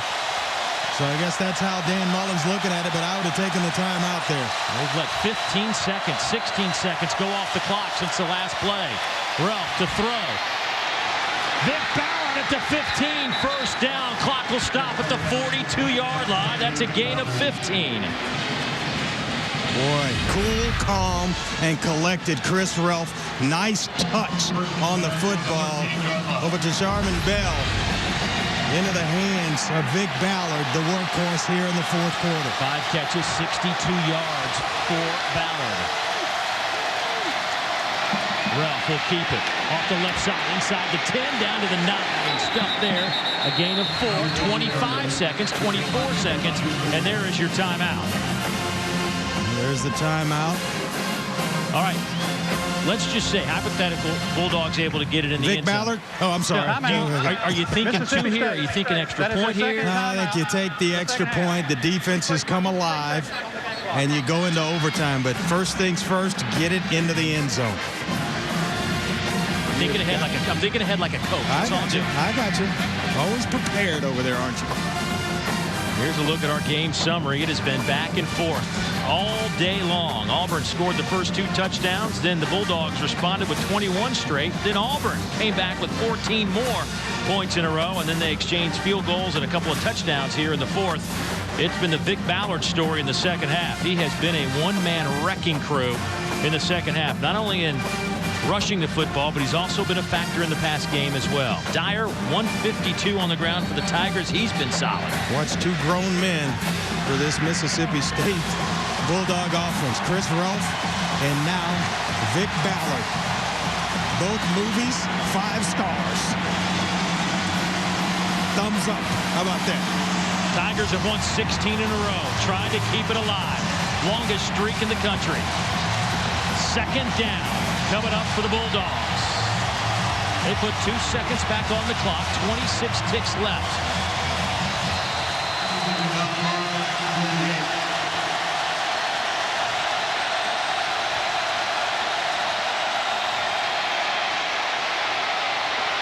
Ballard to the end zone. Did he get in? Out of bounds at the 1-yard line. It'll be first and goal Bulldogs, 18 seconds to go. I'd like to know what the vertical jump of Vic Ballard is. Watch this. Nice job of taking the ball all the way to the defensive end. And then right there, we may get a review. We may get a review, Dave Neal.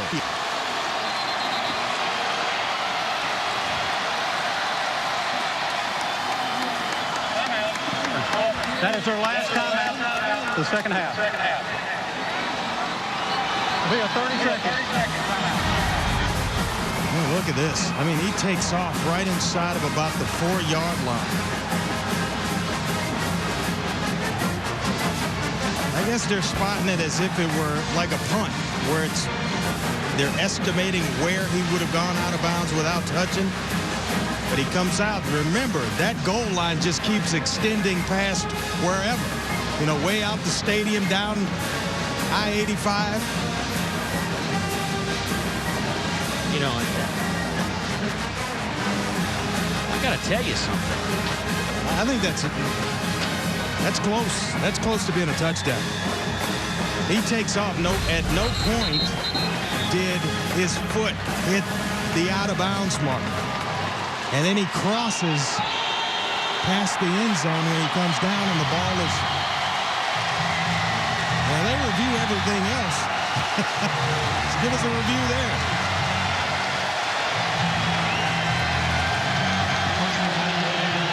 Here we go. 18 seconds left. First and goal, Bulldogs. They'll line up in the eye. Ballard. Stuffed. And the clock continues to tick. 10 seconds. Timeout. Dan Mullen is all the way down at the goal line, calling for a timeout. Dan Mullen is at the 1-yard line. Well, the official to that side basically turned his back on Dan Mullen and allowed the clock to go all the way down to 7 seconds. He had to go all the way out on the field. And at a critical time in the ball game, right there, you see the whistle's blown. You got to look, just turn and look at the head coach. You know a timeout's going to be called. And you see him right here racing to get the timeout. It's like the guy's ignoring it.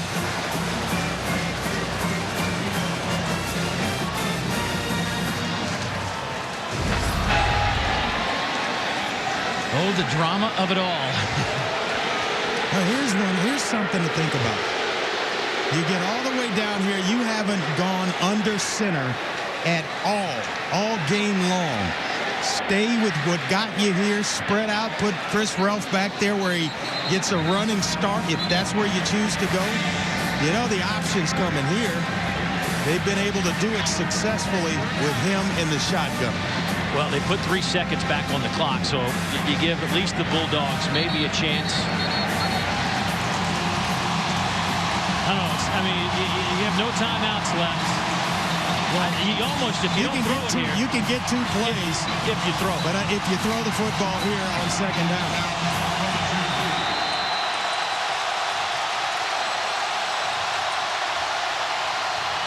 Ralph.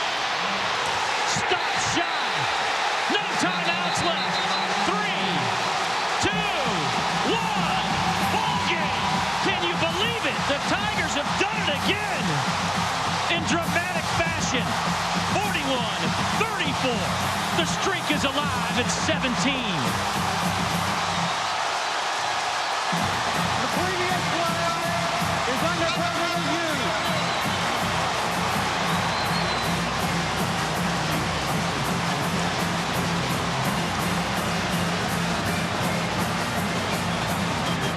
There is no question that this play will be looked at over and over again by the folks in the replay booth. Does the ball cross the plane? A huge hit from Ryan Smith. The ball is down. Yeah, but does the tip of the football touch the goal line? Here's a different look. He's not down. No. I think it's short. This inches. Ruling on the field's going to stand. It's going to be an Auburn victory again. And listen to this crowd when it's announced that they held him. Ryan Smith, backup safety, with the play of the year. After further review, the ruling on the field stands.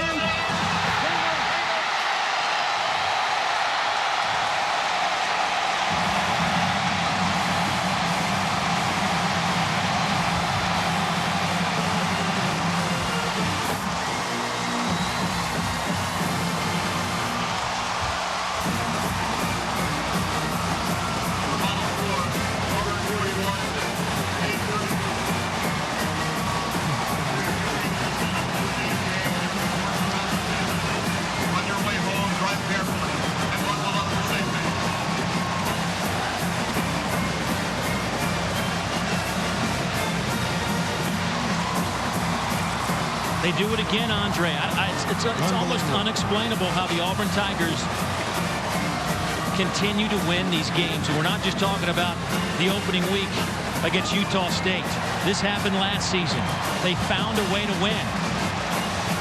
You know, it's because they prepare so well for most situations that can occur during a football game that even as young kids, redshirt freshmen, sophomores, guys that haven't had a lot of playing time, they're not afraid of the situations and the game doesn't get too big for them. Let's go to Kara.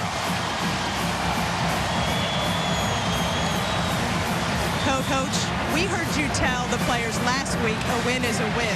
How How does this win rate? Oh, my goodness. I couldn't be more blessed. I couldn't be more thrilled. You know, this is a young football team that 2 times in a row now we found a way to win it at the end. I'm just all smiles right now. What did you learn about these guys today? They're going to fight. Doesn't matter what's going on. Doesn't matter how bad it looks. Our guys will fight down to the end, and that's all you can ask for right now. What do you want to see next week? I want to see much improvement next week, and I want to find us a way to win it sometime at the end or sometime before that. I'd like to see another win. Don't care how we do it. I just want the W. Great game, Coach. Congratulations. Thanks, Karen. A jubilant Gene Chizik, guys. They just find a way. Well, you're looking at Ryan Smith. Not a lot of tackles today, but the biggest one of his young career. The sophomore exhibited the right stuff today. He's our player of the game, brought to you by Academy Sports and Outdoors. Right stuff, low prices every day. He was in the right spot, making the right play at the right time if you're an Auburn Tiger. Mississippi State, boy, what a tough loss. Reminiscent of a couple of years ago, Dan Mullen's first year at home against LSU. The same situation. They couldn't score and wound up losing that one as well. Dramatic finish in Auburn. Back in a moment.